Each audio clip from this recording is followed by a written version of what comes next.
இன்னைக்கு நம்ம பார்க்க போற டாபிக் என்னன்னு பார்த்தீங்கன்னா, 10th ஜியோகிராஃபில 10th புவியியல் புக்ல 4th லெசனும் 5th லெசனும் பார்க்க போறோம். ஓகேங்களா?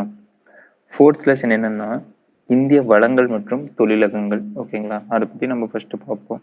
அப்படி இந்திய வளங்கள் மற்றும் தொழிலகங்கள் அப்படிங்கிற டாபிக்ல என்னென்ன இருக்குன்னு பார்த்தீங்கன்னா, வளங்கள், ரிசோர்ஸ். ஓகேங்களா? அது வளங்கள் மற்றும் அதோட வகைகள். ஓகேங்களா? அதை பத்தி பார்க்குறோம். அதுக்கப்புறம் வந்து பார்த்தீங்கன்னா, ரினியூவபிள் எனர்ஜி, நான் ரினியூவபிள் எனர்ஜின்னு சொல்லுவாங்க. அதாவது புதுப்பிக்கத்தக்க மற்றும் புதுப்பிக்க இயலா வளங்கள். ஓகேங்களா? அதை பத்தி பார்க்க போறோம். அடுத்தது 3வதா இந்தியாவில் இருக்கிற தொழிலகங்கள். ஓகேங்களா? என்னென்ன தொழிலகங்கள், அதோட வகைகள் மற்றும் பரவல்கள். ஓகேங்களா? எப்படியெல்லாம் தொழிலகங்களை வந்து வகைப்படுத்தியிருக்காங்க, அந்த தொழிலகங்கள்லாம் எங்கெங்க இருக்கு அப்படிங்கிற வந்து நம்ம பார்க்குறோம். ஓகேங்களா? அடுத்து இந்திய தொழிலகங்கள் இருக்கிற பிரச்சனை என்ன. ஓகேங்களா? இந்த இந்த 4 மெயின் டாபிக் தான் நாம இந்த லெசன்ல பார்க்க போறோம். ஓகேங்களா? இதுதான் ஒரு ஓவர்வியூ. ஃபர்ஸ்ட் வளங்கள். வளங்கள்னா உங்களுக்கு எதுவும் ஐடியா இருக்கா? வளங்கள்னா இப்ப நமக்கு இயற்கையா கிடைக்கிற எல்லாமே நமக்கு வளங்கள் தான் சொல்லுவாங்க. ஓகேங்களா? இயற்கையிலிருந்து பெறப்பட்டு உயிரினங்களால் பயன்படுத்தப்படும். ஓகேங்களா? அதாவது பூமியிலிருந்து நம்ம எடுத்து நம்ம நம்ம தேவைக்காக பயன்படுத்துற எல்லாமே வளங்கள் அப்படின்னு சொல்லுவாங்க. ஓகேங்களா? மண், தாதுக்கள், புதைப்படிம எரிபொருள்கள், தாவரங்கள், வனவிலங்குகள் போன்றவை இதுல வந்து சொல்றாங்க. ஓகேங்களா? இந்த வளங்கள் வந்து பாத்தீங்கன்னா ஒரு நாட்டோட பொருளாதார வளர்ச்சியில ரொம்ப ரொம்ப வந்து முக்கியமான பங்கு வகிக்குது. ஓகேங்களா?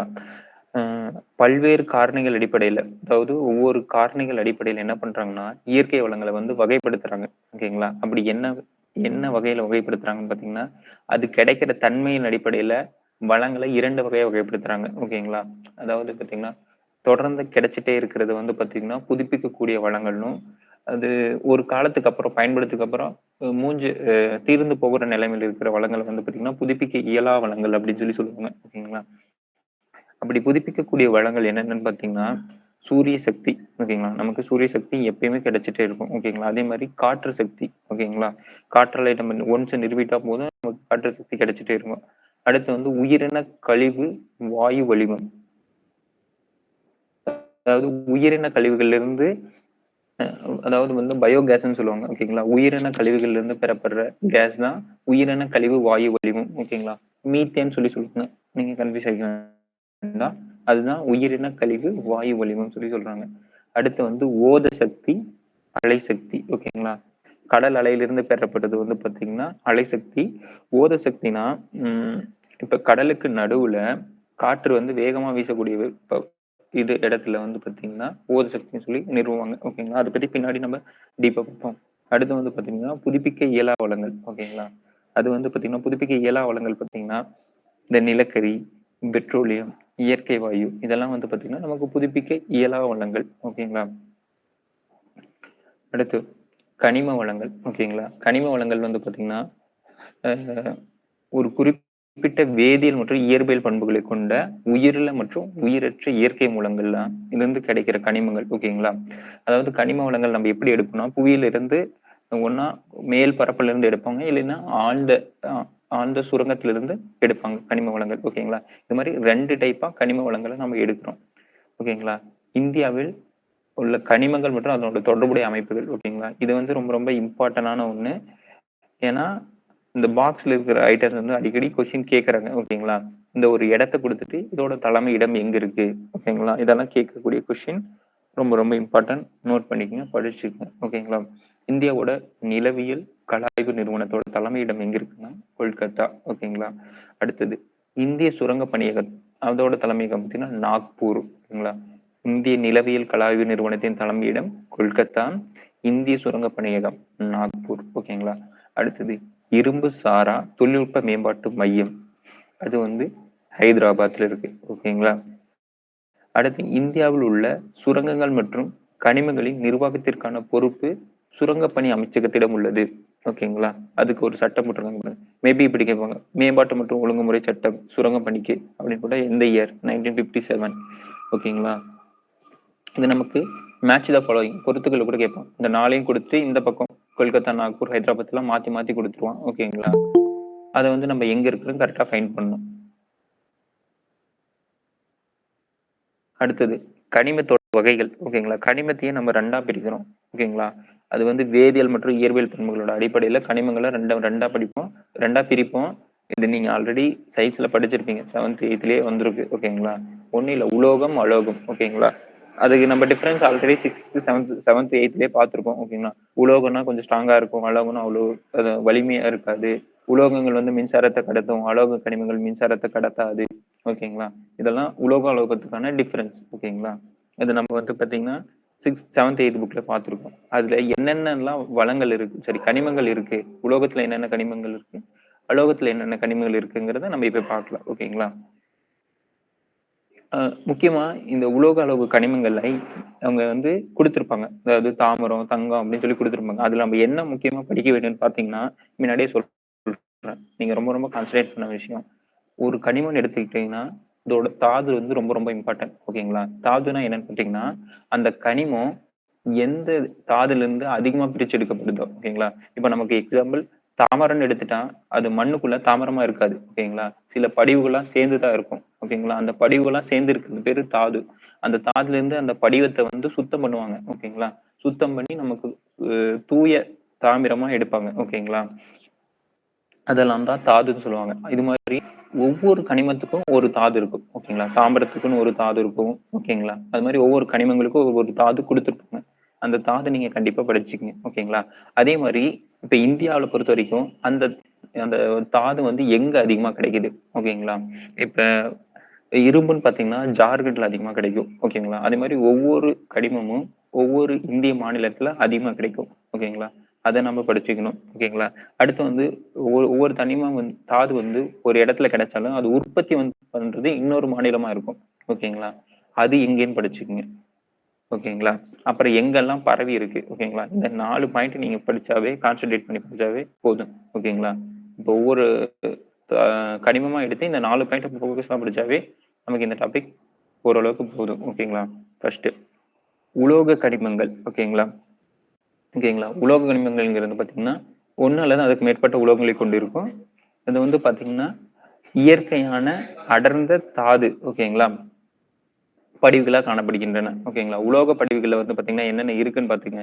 இரும்பு இருக்கு, மேங்கனீஸ் இருக்கு, தாமிரம், பாக்சைட், நிக்கல், துத்தநாகம், காரியம், தங்கம் போன்ற மதிப்புமிக்க உலோகங்கள் தான். ஓகேங்களா? இதெல்லாம் வந்து பாத்தீங்கன்னா, உலோக கனிமங்களா வகைப்படுத்துறாங்க. ஓகேங்களா? ஃபர்ஸ்ட் உலோக கனிமங்கள் முடிச்சுட்டு அடுத்த அலோக கனிமங்கள் போயிரலாம். உலோக கனிமங்கள் ஃபர்ஸ்ட் அதான். இருப்பு தாது வந்து பாத்தீங்கன்னா, புவியின் மேலோட்டில் அதிக பரவி காணப்படும் ஒண்ணு. நம்ம ஆல்ரெடி பார்த்தோம். ஒண்ணா அந்த தாது வந்து புவியோட மேல் பரப்புல இருக்கும். இல்லைன்னா ஆழ் சுரங்கத்துல இருந்து எடுப்போம்னு பார்த்தோம். ஆனா இரும்பு தாது வந்து பாத்தீங்கன்னா, புவியோட மேல் பரப்புல இருக்கு. ஓகேங்களா? இவை வந்து பாத்தீங்கன்னா, தனித்த நிலையில வந்து அரிதா காணப்படுது. அதான் சொன்னேன். அது மோஸ்டா வந்து பாத்தீங்கன்னா, அது இரும்புனா இரும்பாவே மண்ணுக்குள்ள புதைஞ்சிருக்குது. சில தாதுக்கள், தீப்பொறைகள் அதோட வந்து கலவையா தான் இருக்கும். அத நாம தான் எடுத்து பிரிப்போம். ஓகேங்களா? அதெல்லாம் நீங்க சயின்ஸ்ல பார்த்திருப்பீங்க. அது சயின்ஸ் புக்ல வந்து பாத்தீங்கன்னா, இதுதான் குடுத்திருப்பான். அந்த தாது எடுக்குறாய்ங்க, எப்படி பிரிப்பாங்கங்கிறத நம்ம சயின்ஸ்ல பார்ப்போம். ஓகேங்களா? இங்க வந்து அது எங்கெங்க இருக்கு, அது என்னென்னலாம் இருக்கு, எங்க இங்க இந்தியாவுலலாம் பரவி இருக்குன்னு பார்ப்போம். ஓகேங்களா? ஒண்ணுக்கொண்ணு ரிலேட்டட் தான். அங்க வந்து எப்படி பிரிப்பாங்கன்னு பார்க்குறோம். இங்க வந்து எங்கெங்க இருக்கு, யார் அதிகமா உற்பத்தி பண்றா. ஓகேங்களா? Very simple. ஓகேங்களா? இது தனித்த நிலையிலாம் அரிதாக தான் காணப்படும். தனித்தெல்லாம் இருக்காது. சில தீப்பாறைகளோட தான் சேர்ந்து இருக்கும். ஓகேங்களா? அடுத்தது இந்தியாவுல காணப்படும் இரும்பு தாது வளங்கள் வந்து பாத்தீங்கன்னா, ஹேமடைட், மேக்னைட், மேக்னடைட். ஓகேங்களா? இந்த 2 வகையா வந்து சார்ந்தது. இது கீழ படிப்போம். இது ரொம்ப ரொம்ப இம்பார்ட்டன்ட். ஓகேங்களா? இதுதான் இரும்பு தாது படிவு. ஓகேங்களா? பொதுவா மேக்னைட்ல இருக்கிற இரும்போட அளவு என்னன்னு பாத்தீங்கன்னா 72.4%. இது வந்து படிச்சுங்க. கேட்கக்கூடிய கொஸ்டின்ஸ். ஓகேங்களா? அதிகமா இரும்பு தாது இருக்கிற இரு அதிகமா இரும்பு இருக்க இரும்பு தாது படிவு எது அப்படின்னு கேட்டீங்கன்னா மேக்னடைடு. ஓகேங்களா? அதுக்கடுத்து அதிக நிலையில் இருக்கிறது ஹேமடைடு. ஓகேங்களா? அடுத்து கோதைட்ல வந்து 62.9% இருக்கு. ஓகேங்களா? அடுத்து லைமனைட்ல 55% இருக்கு. சிடரைட்ல 48.2% இருக்குங்களா? டைட்ல 72.4% இரும்பு தாது இருக்கு. ஓகேங்களா? அதிக இரும்பு இருக்கிற இரும்பு தாது படிவோட பெயர் வந்து பாத்தீங்கன்னா மேக்னடைட். ஓகேங்களா? ரொம்ப ரொம்ப இம்பார்ட்டன்ட். ஓகேங்களா? நாட்டோட ஃபர்ஸ்ட் சொன்ன மாதிரி நாட்டோட இரும்பு தாது உற்பத்தியில ஜார்க்கண்ட் மாநிலம் 25% உற்பத்தி செய்து முதன்மை உற்பத்தியாளராக திகழுது. அப்ப எங்க அதிகமா உற்பத்தி ஆகுதுன்னு பாத்தீங்கன்னா இரும்புத்தாது ஜார்க்கண்ட் மாநிலம். ஓகேங்களா, தோனியோட ஊரு. ஓகேங்களா, ஈஸியா நான் வச்சுக்கலாம். தோனி அவர்களோட ஊரு தான் ஜார்க்கண்ட் மாநிலம். அங்கதான் இரும்புத்தாது நமக்கு அதிகமா கிடைக்குது. ஓகேங்களா, ஹசாரிபாக் மற்றும் ராஞ்சி மாவட்டங்கள் வந்து இம்மாநிலத்தோட முக்கிய. ராஞ்சி தெரியும், ஜார்க்கண்டோட கேபிட்டல் தான் நமக்கு ராஞ்சி. ஓகேங்களா, அதே மாதிரி ஹசாரிபாக் வந்து இன்னொரு டிஸ்ட்ரிக்ட், அதாவது ஜார்க்கண்டோட இன்னொரு டிஸ்ட்ரிக்ட். அந்த மாவட்டத்துல இருக்க, அந்த மாநிலத்தில் இருக்கிற இந்த மாவட்டங்கள் தான் மாநிலத்தோட முக்கிய உற்பத்தியாளராக இருக்காங்கன்னு சொல்றாங்க. ஓகேங்களா, அடுத்தது ஒடிசா மாநிலம். பாருங்க, ஈஸியா நான் வச்சுக்கலாம். ஜார்க்கண்ட், ஒடிசா அதெல்லாம் பக்கத்துல இருக்கிற மாநிலங்கள். ஓகேங்களா, அதனால அங்கதான். ஏன்னா அங்க ஏன் இரும்பு தாது படிவு அதிகமா இருக்குன்னா, நீங்க இது கொஞ்சம் முன்னாடி படிச்சிருப்பீங்க, சோட்டா நகர் பீடபூமி அப்படின்னு சொல்லி. அங்க வந்து கனிம வளங்கள் பரவி காணப்படுகிறதுன்னு நீங்க முன்னாடியே படிச்சிருப்பீங்க. பீடபூமி அப்படின்னு படிக்கும் போது, இந்தியாவோட புவியியல் அமைப்புகள் நீங்க படிக்கும் போது பீடபூமின்னு ஒரு டாபிக் படிச்சிருப்பீங்க. அந்த பீடபூமின்னு பாத்தீங்கன்னா சோட்டா நகர் பீடபூமின்னு ஒரு டாபிக். ஓகேங்களா, அதெல்லாம் இந்த ஜார்க்கண்ட், ஒடிசா பக்கத்துல இருக்குது. ஓகேங்களா, அங்கெல்லாம் வளங்கள் அதிகமா இருக்குன்னு சொல்றாங்க. ஓகேங்களா, ஒடிசா மாநிலம் வந்து பாத்தீங்கன்னா 21% 2வதுல இருக்கு. சும்மா சுந்தர்கர், மயூர்பஞ்ச் அந்தந்த மாவட்டங்கள் அதிகமா இருக்கு. ஓகேங்களா, இதெல்லாம் அவ்வளவு கான்சென்ட் பண்ணாங்கன்னா, அடுத்து 3வதா சத்தீஸ்கர்ல இருக்கு. எல்லாம் பக்கத்து மாநிலங்கள் தான், ஜார்க்கண்ட், ஒடிசா, சத்தீஸ்கர். ஓகேங்களா, கர்நாடக மாநிலத்துல வந்து பாத்தீங்கன்னா 20% மேக்னடைட் உற்பத்தி இருக்கு. ஓகேங்களா, இந்த சித்திரதுர்கா, சிக்மங்களூர், சிமோகா, தார்வார் மாவட்டங்கள். ஓகேங்களா, அடுத்து வந்து பாத்தீங்கன்னா தமிழ்நாடு வந்து பாத்தீங்கன்னா தமிழ்நாடும் ஆந்திராவும் 5%. ஓகேங்களா, அது என்னென்ன பிளேஸ்ன்னு கொடுத்துருக்காங்க, நம்ம தமிழ்நாட்டுல முக்கியமா பாத்துக்கலாம். தமிழ்நாட்டுல வந்து பாத்தீங்கன்னா சேலம், நாமக்கல், திருவண்ணாமலை, திருச்சி, கோயம்புத்தூர், மதுரை மற்றும் திருநெல்வேலி. சேலம் உங்களுக்கு ஸ்டீல் பிளான்ட்னு சொல்லுவாங்க. அங்கெல்லாம் வந்து பாத்தீங்கன்னா நமக்கு இரும்பு தாது கிடைக்குது. ஓகேங்களா, சேலத்திலையும் கிடைக்குது. நாமக்கல், திருவண்ணாமலை, பாருங்க, சேலம், நாமக்கல், திருவண்ணாமலை இதெல்லாம் பக்கத்து டிஸ்ட்ரிக்ட். திருச்சி, கோயம்புத்தூர், மதுரை, திருநெல்வேலி. ஓகேங்களா, இங்கெல்லாம் நமக்கு இரும்பு தாது அதிக அளவு உற்பத்தி செய்யறாங்க. மோஸ்டா இரும்பு தாது வந்து பாத்தீங்கன்னா அது எங்க கிடைக்குதோ அங்கதான் பக்கத்துலயே உற்பத்தியும் செய்யறத போடுவாங்க. ஓகேங்களா, அடுத்தது இந்திய இரும்பு எஃகு ஆணையம், செயல்னு சொல்லுவாங்க. Steel authority of India limited. ஓகேங்களா, அது வந்து பாத்தீங்கன்னா இந்தியாவில் எஃகு தொழிற்சாலைகள் திட்டமிடல் மற்றும் வளர்ச்சிக்கு இது முக்கிய பங்கு வகிக்கிறது. ஓகேங்களா, எஃகுங்கிறது வந்து பாத்தீங்கன்னா இரும்பும் தாமிரம் இன்னொரு சேர்ந்த கலவை தான் எஃகுன்னு சொல்லுவாங்க. அந்த மாதிரி இரும்பு எஃகு தொழிற்சாலைகள் திட்டமிட வந்து பாத்தீங்கன்னா இந்த செயல் தான் வந்து பாத்தீங்கன்னா ரொம்ப ரொம்ப இம்பார்ட்டன்டா ஒரு பங்கு வகிக்குது. ஓகேங்களா, எந்த இடத்துல நம்ம ஸ்டீல் பிளானட் நிறுவலாம், இரும்பு தொழிற்சாலைகள் நிறுவலாம். ஓகேங்களா, எந்த இடத்துல வந்து தாதுக்கள் கிடைக்கும் அதை வந்து நம்ம கண்டுபிடிக்கிறது, அதெல்லாம் அதுக்கு முழு பொறுப்பும் பாத்தீங்கன்னா இந்த இந்திய இரும்பு எஃகு ஆணையம் தான். ஓகேங்களா, அது மாதிரி ஒவ்வொரு இதுக்கும் ஒவ்வொரு ஆணையம் போட்டுருவாங்க பின்னாடி. ஓகேங்களா, அடுத்து மாங்கனீஸ். ஓகேங்களா, மாங்கனீஸ் இல்ல ஒரு வெளிர் நிற சாம்பல் நிறமுடைய ஒரு கடினமான ஆனா எளிதில் உடையிற தன்மை இருக்கான். ஓகேங்களா, கண்ணாடி மாதிரின்னு வச்சுக்கீங்களா. ஓகே, இது ஒரு. ஓகேங்களா, மாங்கனீஸ் வந்து பாத்தீங்கன்னா இரும்பு, லேட்ரைட் மற்றும் பிற தாதுக்களுடன் கலந்துதான் காணப்படும். அதான் நான் சொன்ன மாதிரி எந்த ஒரு உலோகமும் தனித்தெல்லாம் காணப்படாது. ஓகேங்களா, பிற உலோகங்களோட, பிற கனிமங்களோட இல்லைன்னா தாதுக்களோட சேர்ந்துதான் காணப்படும். ஓகேங்களா, இரும்பு எஃகு மற்றும் உலோக கலவை உற்பத்திக்கு அடிப்படையான மூலப்பொருளாகும். அதான் சொல்றேங்களா, இங்க இரும்பு எஃகு அதாவது வந்து பாத்தீங்கன்னா எஃகுங்கிறது பாத்தீங்கன்னா இரும்பு பிளஸ் மாங்கனீஸ் சேர்ந்த ஒரு கலவை தான் எஃகுன்னு சொல்லுவாங்க. ஓகேங்களா, இரும்பு எஃகு மற்றும் உலோக கலவை உற்பத்திக்கு அடிப்படையான மூலப்பொருள் ஆகும். ஒரு டன் இரும்பு எஃகு உற்பத்தி செய்வதற்கு 10 கிலோ மாங்கனீஸ் தேவைப்படுகிறது. ஓகேங்களா, நம்ம ஒரு டன் இரும்பு எஃகு உற்பத்தி ஏன் வந்து பாத்தீங்கன்னா இரும்போட மாங்கனீஸ் கலக்குறாங்கன்னா, இரும்பு வந்து பாத்தீங்கன்னா ஸ்ட்ராங் தான். பட் ஆனா இரும்பு பிளஸ் மாங்கனீஸ் சேர்ந்துருச்சுன்னா இன்னும் ஸ்ட்ராங்கா இருக்கும். ஓகேங்களா, ஃபார் எக்ஸாம்பிள் பாத்தீங்கன்னா நமக்கு தங்கம் வந்து பாத்தீங்கன்னா தனித்து இருக்கும்போது அவ்வளவு ஸ்ட்ராங் இருக்காது. அதனால அந்த தங்கத்தை வந்து வலிமைப்படுத்துறதுக்காக நம்ம சிறிதளவு காப்பர் சேர்ப்போம்ல, அதே கான்செப்ட் தான் இங்க, பெருசா எதுவும் இல்லை. ஓகேங்களா, இரும்பு பிளஸ் ஒரு மாங்கனீஸ் நம்ம சேர்த்தா அது எக்கா கிடைக்கும். எஃகு வந்து பாத்தீங்கன்னா அவ்வளவு வலிமையானதுன்னு சொல்லுவாங்க. எஃகுனா ஸ்டீல்னு சொல்லுவாங்க இங்கிலீஷ்ல. ஓகேங்களா, இரும்புனா அயன். ஓகேங்களா, மேங்கனீஸ் அதாவது நமக்கு ஒரு டன்னா 1000 கிலோ உற்பத்தி செய்யறதுக்கு நமக்கு வந்து 10 கிலோ மேங்கனீஸ். ஓகேங்களா, அதாவது 100:1 வச்சுங்களேன். இப்ப 100% நம்ம இது பண்ணா 1% மாங்கனீஸ் வந்து பாத்தீங்கன்னா கலக்குறோம். ஓகேங்களா, அடுத்தது வெளுக்கும் தூள், பூச்சிக்கொல்லிகள், வண்ணப்பூச்சிகள், மின்கலன்கள் போன்றவற்றை தயாரிப்பதற்கு இதெல்லாம் பயன்படுது அப்படின்னு சொல்லியிருக்காங்க. எதுக்கெல்லாம் தயாரிக்கிறாங்க பாத்தீங்க, வெளுக்கும் பூச்சிகள். நீங்க அதான் சொல்றேன்ல, இதை வந்து நீங்க வந்து இப்படி படிக்கிறதை விட நீங்க வந்து நோட்ஸ் எடுத்துக்கங்க. ஓகேங்களா, நோட்ஸ் எடுத்துட்டு இப்ப இரும்புன்னு போட்டீங்கன்னா இரும்போட தாது ஃபர்ஸ்ட், ஓகேங்களா? அது எங்க கிடைக்குது அதிகமா அப்படின்னு சொல்லி நீங்களே பாயிண்டா நோட்ஸ் கிரியேட் பண்ணீங்கன்னா உங்களுக்கு படிக்கிறதுக்கு ரொம்ப ஈஸியா இருக்கும். நீங்க இப்படி படிச்சீங்கன்னா உங்களுக்கு கண்டிப்பா கஷ்டமா இருக்கும், ஓகேங்களா? இங்க வந்து பாத்தீங்கன்னா ஃபர்ஸ்ட் இதோட பயன்கள் கொடுத்துட்றான்.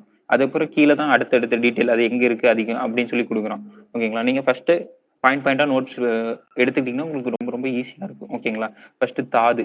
தாதுன்னு போட்டீங்கன்னா எந்த தாது? இரும்புக்கு வந்து பாத்தீங்கன்னா மேக்னடைட் அதிகமா கிடைக்குது. மத்த தாதுக்கள் அது எங்க அதிகமா கிடைக்குது, அதோட பயன்கள் என்ன, ஓகேங்களா? அப்படி போட்டுருங்க. அதே மாதிரி மாங்கனீசு அது எங்க, அதோட தாது என்ன, அது எங்க அதிகமா கிடைக்குது, அதுக்கப்புறம் கீழே கடைசியா பயன்கள் போட்டிருக்கேன். இங்க வந்து அவன் ஆல்டர்னேட்டிவா கொடுத்துருக்கான், சரிங்களா? ஆல்டர்னேட்டிவா குடிக்கும்போது நமக்கு கன்ஃபியூஸ் ஆகும். ஈஸியா வந்து நமக்குனால அந்த டேட்டா வந்து ஞாபகம் வச்சுக்கிறது கஷ்டமா இருக்கும். நீங்க பாயிண்டா எடுத்து நோட்ஸ் எடுத்து படிச்சீங்கன்னா உங்களுக்கு ரொம்ப ரொம்ப ஈஸியா இருக்கும். அதோட பாயிண்ட்ஸும் நமக்கு ஈஸியா நமக்கு ஞாபகம் வச்சுக்கலாம், சரிங்களா?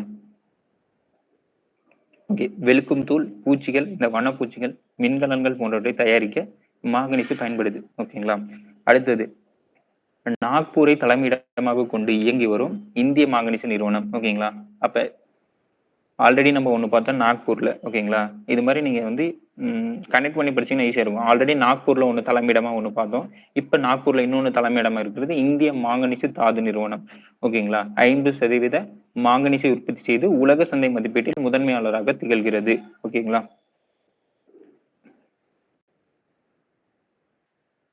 பாருங்க இந்தியாவிலே வந்து பாத்தீங்கன்னா உலகத்துல வந்து 100 கிலோ மாங்கனீஸ் உற்பத்தி ஆகும். ஒரு எக்ஸாம்பிள் சொல்றேன். உலகத்துல வந்து 100 கிலோ மாங்கனீஸ் உலகம் பூரா உற்பத்தி ஆனா அதுல இந்தியாவுல மட்டும் 50 கிலோ உற்பத்தி ஆகுது, ஓகேங்களா? அதுதான் இந்த அதுதான் சொல்றோம் 50% மாங்கனீஸ் உற்பத்தி செய்யறாங்க இந்தியா, ஓகேங்களா? அதாவது மாங்கனீஸோட படிவுகள் பாத்தீங்கன்னா உருமாறிய பாறைகள்ல காணப்படுது, ஓகேங்களா? ஒண்ணு இல்ல உருமாறிய பாறைகள்னா உங்களுக்கு அர்த்தம் தெரியலன்னா நம்ம வந்து ஆல்ரெடி ஜாக்கிரபியில 7th 8th இருக்கும், ஓகேங்களா? அதெல்லாம் அங்கெல்லாம் படிச்சிருந்தா நமக்கு இந்த மாதிரி உருமாறிய பாறைகள் அந்த மாதிரி ஒரு டேர்ம் வரும்போது கன்ஃபியூஸா இருக்காது, ஓகேங்களா? உருமாறிய பாறைகள்லாம் என்ன இல்லை, ஒண்ணும் இல்லை. ஒரு பாறை இருக்குன்னு வச்சுக்கோங்களேன். அது பாறைகள் வந்து வந்து ஒரு ஆற்று பக்கத்துலயோ இல்ல ஒரு அதிகமா காற்று வீசும் பக்கத்துல இருந்தா அந்த காற்றோட அழுத்தத்தினாலயோ அந்த தண்ணி போற தண்ணினால தண்ணி போடுற வேகத்தினாலயோ அரிக்கும், ஓகேங்களா? அந்த அரிச்சு அதோட உண்மையான வடிவத்திலிருந்து வேறு வடிவமா மாறி இருக்கும், ஓகேங்களா? அதுதான் உருமாறிய பாறைகள் சொல்லி சொல்லுவாங்க. வேற எதுவும் இல்ல. அந்த உருமாறிய பாறைகள்ல இருந்து வந்து பாத்தீங்கன்னா நமக்கு மாங்கனீசு படிவுகள் கிடைக்குதான்னு சொல்றேன். அவ்வளவுதான், வேற எதுவும் இல்ல. சிம்பிள். அடுத்தது மாங்கனீசு படிவுகள் பாத்தீங்கன்னா ஒடிஷா, கர்நாடகா, மத்திய பிரதேஷ், மகாராஷ்டிரா, கோவா, ஆந்திரா மற்றும் ஜார்க்கண்ட் போன்ற மாநிலங்கள்ல காணப்படுது, ஓகேங்களா? இந்த மாநிலங்கள்லாம் காணப்படுதுன்னு சொல்லிட்டான், ஓகேங்களா? அடுத்து வந்து பாத்தீங்கன்னா இந்த 4 மாநிலம் ராஜஸ்தான், குஜராத், தெலுங்கானா மற்றும் மேற்கு வங்கம் போன்ற மாநிலங்கள் இணைந்து இந்திய மாங்கனீசு உற்பத்தியில் 2% வந்து அளிக்கின்றன, ஓகேங்களா? இதுல வந்து எந்த ஸ்டேட்னு எக்ஸாக்டா கொடுக்கல. பட் ஆனா 4 மாநிலம் சேர்ந்து 2% கொடுக்குதுன்னு சொல்லியிருக்கான், ஓகேங்களா? அது என்னன்னா ராஜஸ்தான், குஜராத் பக்கம் பக்கம், தெலுங்கானா இங்க மேற்கு வங்கம், ஓகேங்களா? இந்த 4 மாநிலம் சேர்ந்து 2% கொடுக்குது, ஓகேங்களா? அதான் உலக அளவுல வந்து பாத்தீங்கன்னா மாங்கனீசு உற்பத்தியில் 5வது பெரிய நாடுன்னு சொல்லியிருக்கான், ஓகேங்களா? உலக அளவில் மாங்கனீசு உற்பத்தியில வந்து பாத்தீங்கன்னா 5வது பெரிய நாடு அப்படின்னு சொல்லி இந்தியாவை சொல்றாங்க, ஓகேங்களா? அடுத்தது இதெல்லாம் நம்ம கேட்பாங்க. உலக அளவுல மாங்கனீசு உற்பத்தியில் இந்தியா எத்தனாவது இடத்துல இருக்கு? 5வது இடம், ஓகேங்களா? அதே மாதிரி பாத்தீங்கன்னா இந்திய மாங்கனீஸோட தாது நிறுவனம் எங்க இருக்கு அப்படின்னு பாத்தீங்கன்னா நாக்பூர். இதெல்லாம் நமக்கு கொஸ்டின் பார்ட், ஓகேங்களா? அதே மாதிரி இந்த பாத்தீங்கன்னா மாங்கனீசு உற்பத்தியில வந்து 2% அளிக்கும் மாநிலங்கள் யாது அப்படின்னு போட்டு ஒரு 4 மாநிலம் கொடுத்துருக்கான். இதுல வந்து எது தவறானதுன்னு கேட்பான். ஒண்ணு ராஜஸ்தான், குஜராத், தெலுங்கானா, தமிழ்நாடுன்னு கொடுத்துருக்கான். தமிழ்நாடு வராது, ஓகேங்களா? இந்த 4 மாநிலங்கள் என்னென்ன இப்படிதான் நம்ம கொஸ்டின் கேட்கறாங்க, ஓகேங்களா? அப்ப நம்ம எல்லாமே தெளிவா படிச்சுக்கிட்டா நமக்கு ரொம்ப ரொம்ப ஈஸியா இருக்கும். அடுத்தது தாமிரம். தாமிரம்னா ரொம்ப ரொம்ப ரொம்ப இம்பார்ட்டன்டான ஒண்ணு. ஏன்னா மனிதர்களால கண்டுபிடிக்கப்பட்ட முதல் உலோகமா தாமிரத்தை தான் சொல்றோம், ஓகேங்களா? இந்த சிந்து சமவெளி நாகரிகத்திலேயே நம்ம வந்து படிச்சிருப்போம், ஓகேங்களா? அவங்களுக்கு வந்து சிந்து சமவெளி நாகரிகத்துல வந்து பாத்தீங்கன்னா இரும்பு தெரிஞ்சிருக்காது. பட் ஆனா தாமிரம் வந்து அவங்களுக்கு தெரிஞ்சிருக்கும். அதனால மனுஷங்களால வரலாற்றுல முதல்ல பயன்படுத்தப்பட்ட உலோகம் தாமிரம். இதுவே கொஸ்டினா கேட்டிருக்காங்க, ஓகேங்களா? இதுவே ரொம்ப ரொம்ப இம்பார்ட்டன்டான ஒரு பாயிண்ட் தான். மனிதர்களால முதல்ல கண்டுபிடிக்கப்பட்ட உலோகம் பார்த்தீங்கன்னா தாமிரம், ஓகேங்களா? இதை வந்து பல்வேறு வகையில வந்து பயன்படுத்தினாங்க. அப்படி எப்படி எல்லாம் பயன்படுத்தினாங்கன்னா நெகிழும் தன்மை உடையதால். நெகிழும் தன்மைனா ஒண்ணும் இல்ல. அத வந்து ஈஸியா நம்ம எந்த ஷேப்புக்கும் கொண்டு போயிரலாம். அதுதான் நெகிழும் தன்மை சொல்றாங்க. ஓகேங்களா? ரப்பர் மாரின்னு வச்சுக்கங்களேன். ஒரு கொஞ்சமா சூடு பண்ணிட்டு, அத நம்ம வேணுங்கிற ஷேப்புக்கு வளைச்சுக்கலாம். ஓகேங்களா? அதனால தான் பார்த்தீங்கன்னா, இந்த சிந்து சமவெளி நாகரிகத்துல பார்த்தீங்கன்னா, இந்த சிலைகள்லாம் செஞ்சிருப்பாங்க. சிலைகள்லாம் செஞ்சிருப்பாங்க. ஏன்னா, அது நெகிழும் தன்மை உடையதுனால, நம்ம ஹீட் பண்ணிட்டு நமக்கு வேணுங்கிற ஷேப்புக்கு பண்ணிக்கலாம். ஓகேங்களா? அதுதான் நெகிழும் தன்மை உடையது அப்படின்னு சொல்றாங்க. ஓகேங்களா? அதான் நெகிழும் தன்மை உடையதா இவற்றை பல்வேறு வடிவமுடைய பொருட்களாக உருவாக்க முடியும். ஓகேங்களா? அதே மாரி தாமிரத்த வந்து துத்தநாகத்தோட சேர்ந்தா நமக்கு பித்தளை கிடைக்கும். இதுவும் கேட்டிருக்காங்க. ஓகேங்களா? தாமிரம் பிளஸ் துத்தநாகம் பித்தளை. ஓகேங்களா? தாமிரத்தோட தகரம் சேர்ந்தா அது வந்து வெண்கலம் சொல்லி சொல்லுவாங்க. ஓகேங்களா? இது 2யும் நீங்க பிரிச்சு எழுதி படிச்சீங்கன்னா ஈஸியா இருக்கும். ஓகேங்களா? தாமிரம் பிளஸ் ஓகேங்களா? தாமிரம் பிளஸ் துத்தநாகம்னா நமக்கு பித்தளை. ஓகேங்களா? அதே வந்து தாமிரம் பிளஸ் தகரம்னா நமக்கு வெண்கலம். ஓகேங்களா? நீங்க எழுதி உங்களுக்கு புரியுற மாதிரி ஏதோ ஒரு சிம்பிளா நிமோனிக்ஸ், அதாவது நிமோனிக்ஸ்னா ஏதோ குழு வச்சு படிச்சீங்கன்னு வச்சுக்கோங்க. உங்களுக்கு ஈஸியா ஏதோ ஞாபகம் வர மாதிரி வச்சு படிச்சீங்கன்னா ரொம்ப ரொம்ப ஈஸியா இருக்கும். ஓகேங்களா? இப்போ தாமிரம் பிளஸ் துத்தநாகம் பித்தளை, தாமிரம் பிளஸ் தகரம் வெண்கலம். ஓகேங்களா? அதே மாதிரி தாமிரம் வந்து பாத்தீங்கன்னா நம்ம சமையல் பாத்திரங்களுக்கு வந்து பொதுவா பயன்படுத்துறாங்க. ஏன்னா வந்து ஈஸியா ஹீட் ஆயிரும் அப்படின்னு சொல்லி. ஓகேங்களா? மின்சார கம்மிகள், மின் சாதனங்கள், கம்பி வடங்கள் போன்றவற்றுக்கு அதிகமா பயன்படுத்துறது தாமிரம் தான். ஓகேங்களா? அடுத்தது அதே மாதிரி இந்த இந்த நிறுவனம் எல்லாம் மோஸ்டா எங்க அமைப்பாங்கன்னு பாத்தீங்கன்னா, அந்த தாது வந்து இப்ப வந்து கிடைக்கிற இடத்துலதான் அந்த நிறுவனம் வந்து அதிகமா அமைப்பாங்க. ஓகேங்களா? இப்ப இந்துஸ்தான் தாமிர நிறுவனம் இந்திய அரசால் நிர்வகிக்கப்படும் இந்திய சுரங்கத்துறை அமைச்சகத்தின் கீழ் இயங்கக்கூடிய ஒரு பொதுத்துறை நிறுவனம். ஓகேங்களா? அப்ப இந்துஸ்தான் தாமிர நிறுவனங்கிறது வந்து ஒரு பொதுத்துறை நிறுவனம். அது எங்க இருக்குன்னு பாத்தீங்கன்னா ராஜஸ்தான்ல இருக்கு. இது வந்து ஒரு கொஸ்டின் பார்ட். ஓகேங்களா? அதே மாதிரி தாமிர படிவு அதிகமா இருக்கிற மாநிலம் எதுன்னு பாத்தீங்கன்னா ராஜஸ்தான். ஓகேங்களா? தாமிர படிவு எங்க இருக்குன்னு பாத்தீங்கன்னா ராஜஸ்தான். இதெல்லாம் கொஸ்டின் பார்ட் ரொம்ப ரொம்ப இம்பார்ட்டன்ட். ஓகேங்களா? இந்த லெசன் ஃபுல்லா இம்பார்ட்டன்ட் தான். ஏன்னா உலோக கனிமங்கள், அலோக கனிமங்கள் பத்தி கேட்கக்கூடிய ஒரு டாபிக். ஓகேங்களா? ஜாகிரபி பொறுத்த வரைக்கும். அது இல்லாம இது 10th அவங்க மோஸ்டா வந்து பாத்தீங்கன்னா கொஸ்டின் பார்ட் 10th புக்ல இருந்து தான் கான்சென்ட்ரேட் பண்ணுவாங்க. ஸோ அதனால உங்களுக்கு 10th இருக்கிற ஒவ்வொரு லெசனும் இம்பார்ட்டன்டா இருக்கும். ஓகேங்களா? ஸோ அதனால 10th புக் நீங்க முடிச்சிருங்க. நல்லா எவ்வளவு கஷ்டப்பட்டாது முடிச்சிட்டீங்கன்னா உங்களுக்கு ரொம்ப ரொம்ப யூஸ்ஃபுல்லா இருக்கும். அடுத்து இதை தொடர்ந்து வந்து பாத்தீங்கன்னா ஜார்க்கண்ட்ல, மத்திய பிரதேச மாநிலங்கள்ல இருக்குன்னு சொல்லி சொல்றாங்க. ஓகேங்களா? தாமிரப்படிவு அதிகமா இருக்கிறது ராஜஸ்தான். ஓகேங்களா? தாமிரத்தை அந்த காலத்துல ராஜாக்கள்லாம் பயன்படுத்தியிருப்பாங்க. அதனால தாமிரம் அதிகமா இருக்கிறது ராஜஸ்தான். இது மாதிரி ஏதோ இது மாதிரி தான் சிம்பிளா உங்களுக்கு ஏதோ ஞாபகம் வர மாதிரி நீங்க வச்சுக்கிட்டீங்கன்னா ஈஸியா இருக்கும். இப்ப தோனியோட ஊரு ஜார்க்கண்ட். தோனி வந்து இரும்பு மாதிரி இருப்பாரு. எந்த மேட்சும் வந்து ஜெயிப்பாரு. சோ அதனால வந்து இரும்பு அதிகமா கிடைக்கிறது ஜார்க்கண்ட். இது மாதிரி சின்ன சின்ன நிமோனிக்ஸ் ஞாபகம் வச்சுக்கிட்டீங்கன்னா உங்களுக்கு ஈஸியா ஞாபகம் வரும். சரிங்களா? அடுத்தது ஜார்க்கண்ட் மற்றும் மத்திய பிரதேசத்துல சில அளவு கிடைக்குதுன்னு சொல்றாங்க. ஆந்திரா, குஜராத், ஹரியானா, மகாராஷ்டிரா, மேகாலயா, நாகாலாந்து, ஒடிசா, சிக்கிம், தமிழ்நாடு, தெலுங்கானா, உத்தரகாண்ட் மற்றும் மேற்கு வங்காள மாநிலங்கள்ல சேர்ந்து பாத்தீங்கன்னா 7.9. ஓகேங்களா? இவ்வளவு மாநிலத்துல சேர்ந்து 7.9% தாமிர இருப்பு இருக்கு. அப்ப அதிகமா தாமிர இருப்பு இருக்கிறது ராஜஸ்தான். மத்த மாநிலங்களும் சில அளவு இருக்குன்னு சொல்லி சொல்றாங்க. ஓகேங்களா? எந்தெந்த மாநிலம்னு பாத்தீங்க சும்மா. ஓகேங்களா? ரொம்பனா நீங்க மனப்பாடம் பண்ண தேவையில்லை. அடுத்தது பாக்சைட். ஓகேங்களா? இதுல வந்து பாத்தீங்கன்னா தாதுவோட பேரே கொடுத்துட்டாங்க. ஓகேங்களா? அலுமினியம் தான். அலுமினியம்ங்கிறது வந்து பாத்தீங்கன்னா பாக்சைடுங்கிற தாதுல இருந்து கிடைக்குது. ஓகேங்களா? இது நீரேற்ற அலுமினியம் ஆக்சைடு அப்படின்னு சொல்லி சொல்றாங்க. அது என்ன நீரேற்ற அலுமினியம் ஆக்சைடுனா பாக்சைடுங்கன்னா அலுமினியம் பிளஸ் ஆக்சைடு சேர்ந்தது தான். ஓகேங்களா? நீரேறனா துரு பிடிக்கும்னு சொல்லுவாங்க. இப்ப வந்து பாத்தீங்கன்னா இரும்பு வந்து பாத்தீங்கன்னா காத்துல இருந்தா அதோட ஈரப்பதம் பிளஸ் அந்த காத்து பட்டு துரு பிடிச்சிருது. அதாவது பிரவுன் கலர்ல ஷேட் ஆயிருக்கும்ல, உங்களுக்கு தெரியும் துரு பிடிச்சதுன்னா. அதே மாதிரி அலுமினியம் பாத்தீங்கன்னா மண்ணுக்குள்ள எப்படி இருக்குன்னா இது மாதிரிதான் இருக்கும். நீரேறி அதாவது நீரேறி அந்த ஆக்சைடு எல்லாம் கலந்து ஒரு துரு பிடிச்ச நிலைமையில தான் அந்த அலுமினியம் கிடைக்கும். ஓகேங்களா? அதுதான் பாக்சைடுன்னு சொல்லி சொல்றாங்க. ஓகேங்களா? இது வந்து பாத்தீங்கன்னா அலுமினியம் ஆக்சைடு உள்ள பாறைகள்ல வந்து கிடைக்குது அப்படின்னு சொல்லி சொல்றாங்க. சரளை மண் காணப்படும் பகுதிகளில் புவியின் மேற்பரப்பில் படிவுகளாக பாக்சைட் தாது பரவி காணப்படுகிறது. அதான் சொல்ற மாதிரி இது வந்து பாக்சைட்டும் மேற்பரப்புல தான் இருக்கு. அதனால ஈஸியா எடுத்துடலாம். அதே மாதிரி வந்து பாத்தீங்கன்னா குறைந்த எடை மற்றும் கடினத்தன்மை.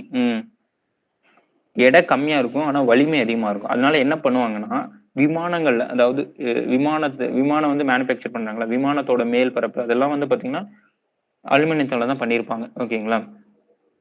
தானியங்கி இயந்திரம், அதாவது பார்த்தீங்கன்னா, ஆட்டோமேட்டா போகுதுல்ல. ஸோ அது மாரி தானியங்கி இயந்திரங்களும் அதிகமா பயன்படுத்தப்படுறது இந்த அலுமினியம் தான். ஓகேங்களா? முக்கியமா அலுமினியம்னு நீங்க எடுத்தாவே உங்களுக்கு ஞாபகம் வர ஒரே விஷயம் வந்து பார்த்தீங்கன்னா, விமானமா. அதாவது ஏதோ ஒரு ஏரோப்ளேன் அது மாரி தான் ஞாபகம் வரணும். ஓகேங்களா? ஏன்னா அங்கலாம் தான் அலுமினியம் வந்து அதிகமா யூஸ் ஆகுது.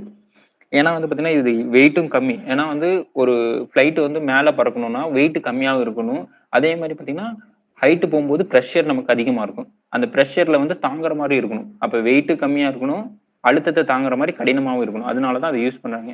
ஓகேங்களா? வெயிட் ஏன் கம்மியா இருக்கணும்னா, நமக்கு ஃப்ளைட் வந்து பார்த்தீங்கன்னா, மேல ஈஸியா போகணும். அப்படி மேல கஷ்டமா போனா, அதிகமான ஃபியூயல் கன்சம்ப்ஷன் அதிகமான வந்து எரிபொருள வந்து யூஸ் பண்ணும். ஓகேங்களா? அதனால வெயிட் கம்மியா இருந்தா ஈஸியா மேல போகும். எரிபொருளோட யூஸும் கம்மியா இருக்கும். ஓகேங்களா? அதுதான் ரீசன். வேற எதுவும் இல்ல. சிமெண்ட் மற்றும் ரசாயன தொழிற்சாலைகள் வந்து வந்து இது பயன்படுத்தப்படுறது. அதே மாதிரி பாக்சைட் தாதுக்கள் வந்து ஒடிசாலையும் குஜராத்ல வந்து பாத்தீங்கன்னா ஜுனாகத், அம்ரேலி, பாபுநகர் மாவட்டங்கள். ஓகேங்களா? அப்புறம் ஜார்க்கண்ட் மாநிலத்திலயும் நமக்கு கிடைக்குது அப்படின்னு சொல்லி சொல்றாங்க. ஓகேங்களா? இதுல வந்து பாத்தீங்கன்னா நீங்க ஒவ்வொரு இதுல தான் அதிகமா கிடைக்கிற மாநிலங்கள் சொல்றாங்க. சில மாநிலங்கள் அதிகமா கிடைக்கிற மாநிலம் எதுவும் சொல்லல. ஓகேங்களா? அப்படி அதிகமா கிடைக்கிற மாநிலங்கள்ல நீங்க இன்ட்ரெஸ்டா கூகுள்ல சர்ச் பண்ணீங்கன்னா ஆட்டோமேட்டிக்கா வந்துரும். ஓகேங்களா? அதை சர்ச் பண்ணி எழுதி வச்சுக்கங்க. ஓகேங்களா? அது ரொம்ப ரொம்ப உங்களுக்கு யூஸ்ஃபுல்லாவும் இருக்கும். ஓகேங்களா? அடுத்தது நால்கோன்னு சொல்லி சொல்லுவாங்க. ஓகேங்களா? அதாவது தேசிய அலுமினிய நிறுவனம் வந்து பாத்தீங்கன்னா நால்கோ. ஓகேங்களா? அது வந்து பாத்தீங்கன்னா 1981ல ஸ்டார்ட் பண்ணியிருக்காங்க. இதன் மையங்கள் வந்து ஒடிசா மாநிலத்தில் அஞ்சுல் அப்படிங்கிற இடத்துல இருக்கு. ஓகேங்களா? இது எல்லாமே இந்தியாவோட சுரங்கத்துறை அமைச்சகத்துக்கு கீழ வருது. 1981. ஓகேங்களா? இதுவும் நால்கோவும் 1981.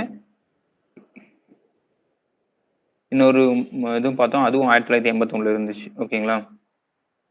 மிஸ் பண்ணிட்டேன். ஓகே, அத பாத்துங்க. நால்கோ வந்து பாத்தீங்கன்னா 1981ல வந்து நமக்கு ஸ்டார்ட் பண்ணியிருக்காங்க. ஓகேங்களா? அடுத்து மகாராஷ்டிரா மாநிலத்துல, சத்தீஸ்கர் மாநிலத்துல இங்கெல்லாம் இருக்குன்னு சொல்லி சொல்றாங்க. அது என்னென்ன மாவட்டங்கள் பாத்துக்கங்க. ஓகேங்களா? வேற எதுவும் பிரச்சனை இல்ல. பாக்சைட்டுங்கிறது பாத்தீங்கன்னா அலுமினியத்தோட ஒரு வகையான ஆக்சைடு. அதான் அப்படியே நம்ம பார்த்தோம்.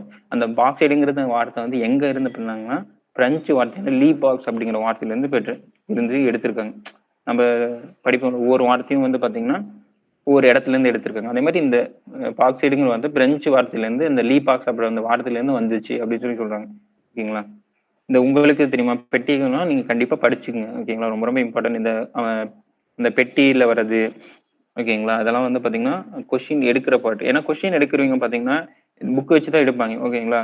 மோஸ்டா அந்த புக்ல இருந்து தானே ரிப்பீட் ஆகுது. அப்ப அந்த பெட்டியில இருக்கவங்களுக்கு உங்களுக்கு ஹைலைட்டா தெரியும். அதனாலதான் பெட்டியில இருக்கிறது வந்து அதிகமா படின்னு சொல்றாங்க. ஏன்? அதுதான் ரீசன், வேற எதுவும் இல்ல. ஓகேங்களா? இப்ப கொஸ்டின் நீங்களே பார்க்கும்போது பெட்டி கட்டி கொடுக்கறது உங்களுக்கு நல்லா தெரியும். கொஸ்டின் எடுக்கிறவங்களுக்கு அப்படித்தானே இருக்கும். அப்ப பெட்டியில இருக்கிறது அவங்க கொஸ்டினா எடுக்கிறதுக்கு அதிகமான சான்சஸ் இருக்கு. ஓகேங்களா? அதனாலதான் பெட்டியில இருக்கிறத நம்ம அதிகமா படிக்கணும் அப்படின்னு சொல்றாங்க. வேற எந்த ரீசனும் இல்ல. ஓகேங்களா? அலோக கனிமங்கள். இவ்வகை கனிமங்களில் உலோகத்தன்மை இருப்பதில்லை. மைக்கா, சுண்ணாம்பு, ஜிப்சம். இப்ப வந்து உலோக கனிமங்கள் முடிச்சிட்டோம். இப்போ அலோக கனிமங்கள் எடுத்துக்கிட்டா அதுல வந்து உலோகத்தன்மை இருக்கு. ஏன்னா அந்த உலோகத்தன்மை இல்லாதனாலதான் அந்த அலோக கனிமங்கள் சொல்றோம். ஓகேவா? அலோக கனிமங்கள் பாத்தீங்கன்னா உலோக கனிமங்கள் மாதிரி இருக்காது. ஓகேங்களா? அது வந்து பாத்தீங்கன்னா அது வந்து வேற வேற பர்பஸ்க்கு யூஸ் பண்ணுவாங்க. உலோகம் மாதிரி கடினமா இருக்காது. ஈஸியா உடைஞ்சிற மாதிரி இருக்கும். ஓகேங்களா? பட் ஆனா அது வந்து வேற பர்பஸ்க்கு நம்ம யூஸ் பண்ணுவோம்.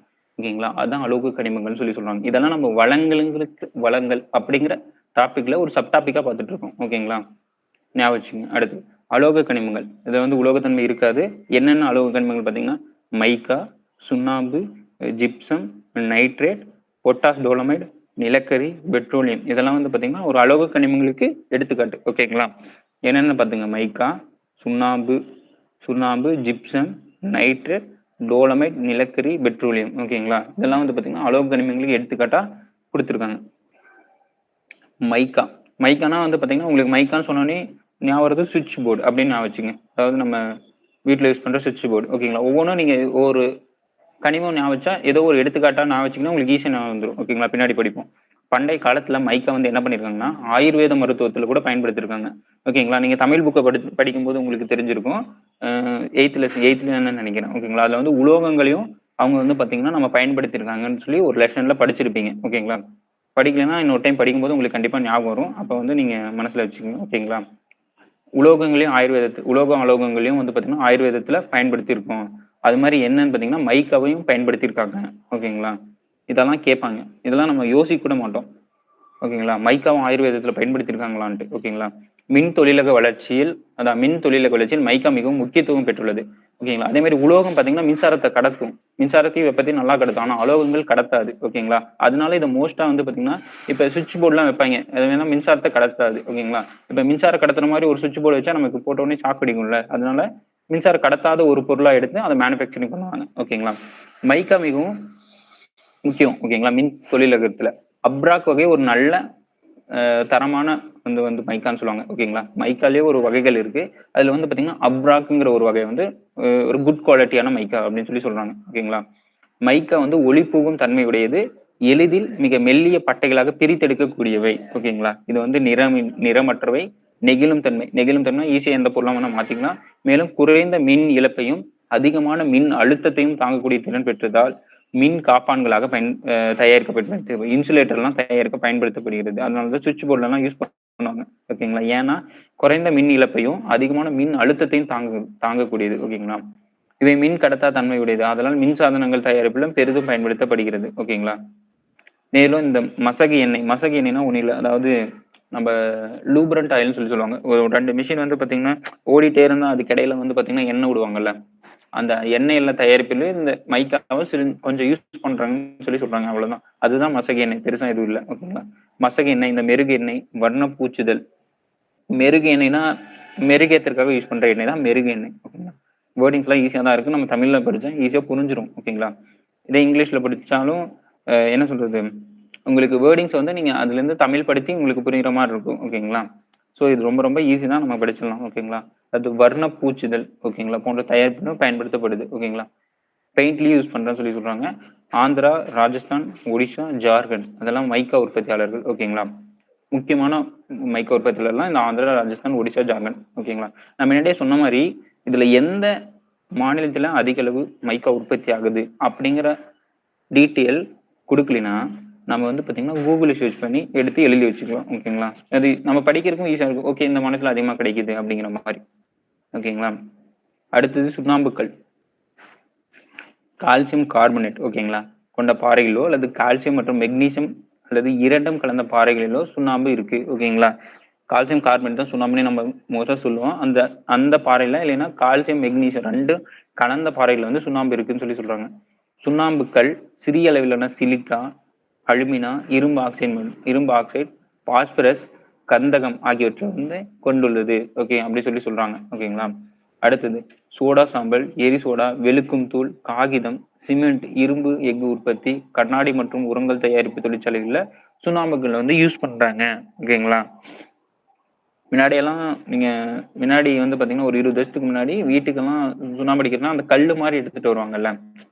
உங்களுக்கு நான் அதுதான் சுண்ணாம்பு கல் சொல்லி சொல்லுவாங்க. ஓகேங்களா? அதை வந்து பாத்தீங்கன்னா சுடு தண்ணியில போட்டு அதுல வர சுண்ணாம்பை வீட்டுக்கெல்லாம் அடிப்பாங்க. நான் சின்ன வயசுல இருக்கும் போதெல்லாம் பார்த்துருக்கேன். ஓகேங்களா?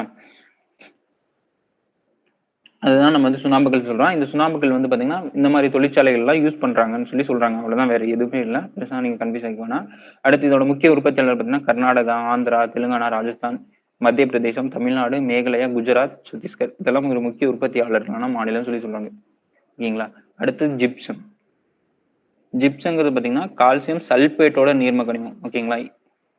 இதான் நமக்கு கன்ஃபியூஸ் ஆகும். சுண்ணாம்புனா கால்சியம் கார்பனேட், ஜிப்சம்னா கால்சியம் சல்பேட். ஓகேங்களா? அதோட நீர்ம கனிமம் சொல்லி சொல்றாங்க. இது சுண்ணாம்பு பாறை, மணற்பாறை, மாக்கல் போன்ற படிவு பாறைகளில ஒளி பூவும் வெண்ணிறமான தாதுவாக காணப்படுகிறது. ஓகேங்களா? இது சிமெண்ட் தயாரிக்க பாரிசாண்ட்னா கை உடைஞ்சிருச்சுன்னா ஒரு வெள்ளை கலர்ல போட்டு பூசுவாங்க. ஓகேங்களா? அதுதான் பாரிஸ் சாண்ட்னு சொல்லி சொல்லுவாங்க.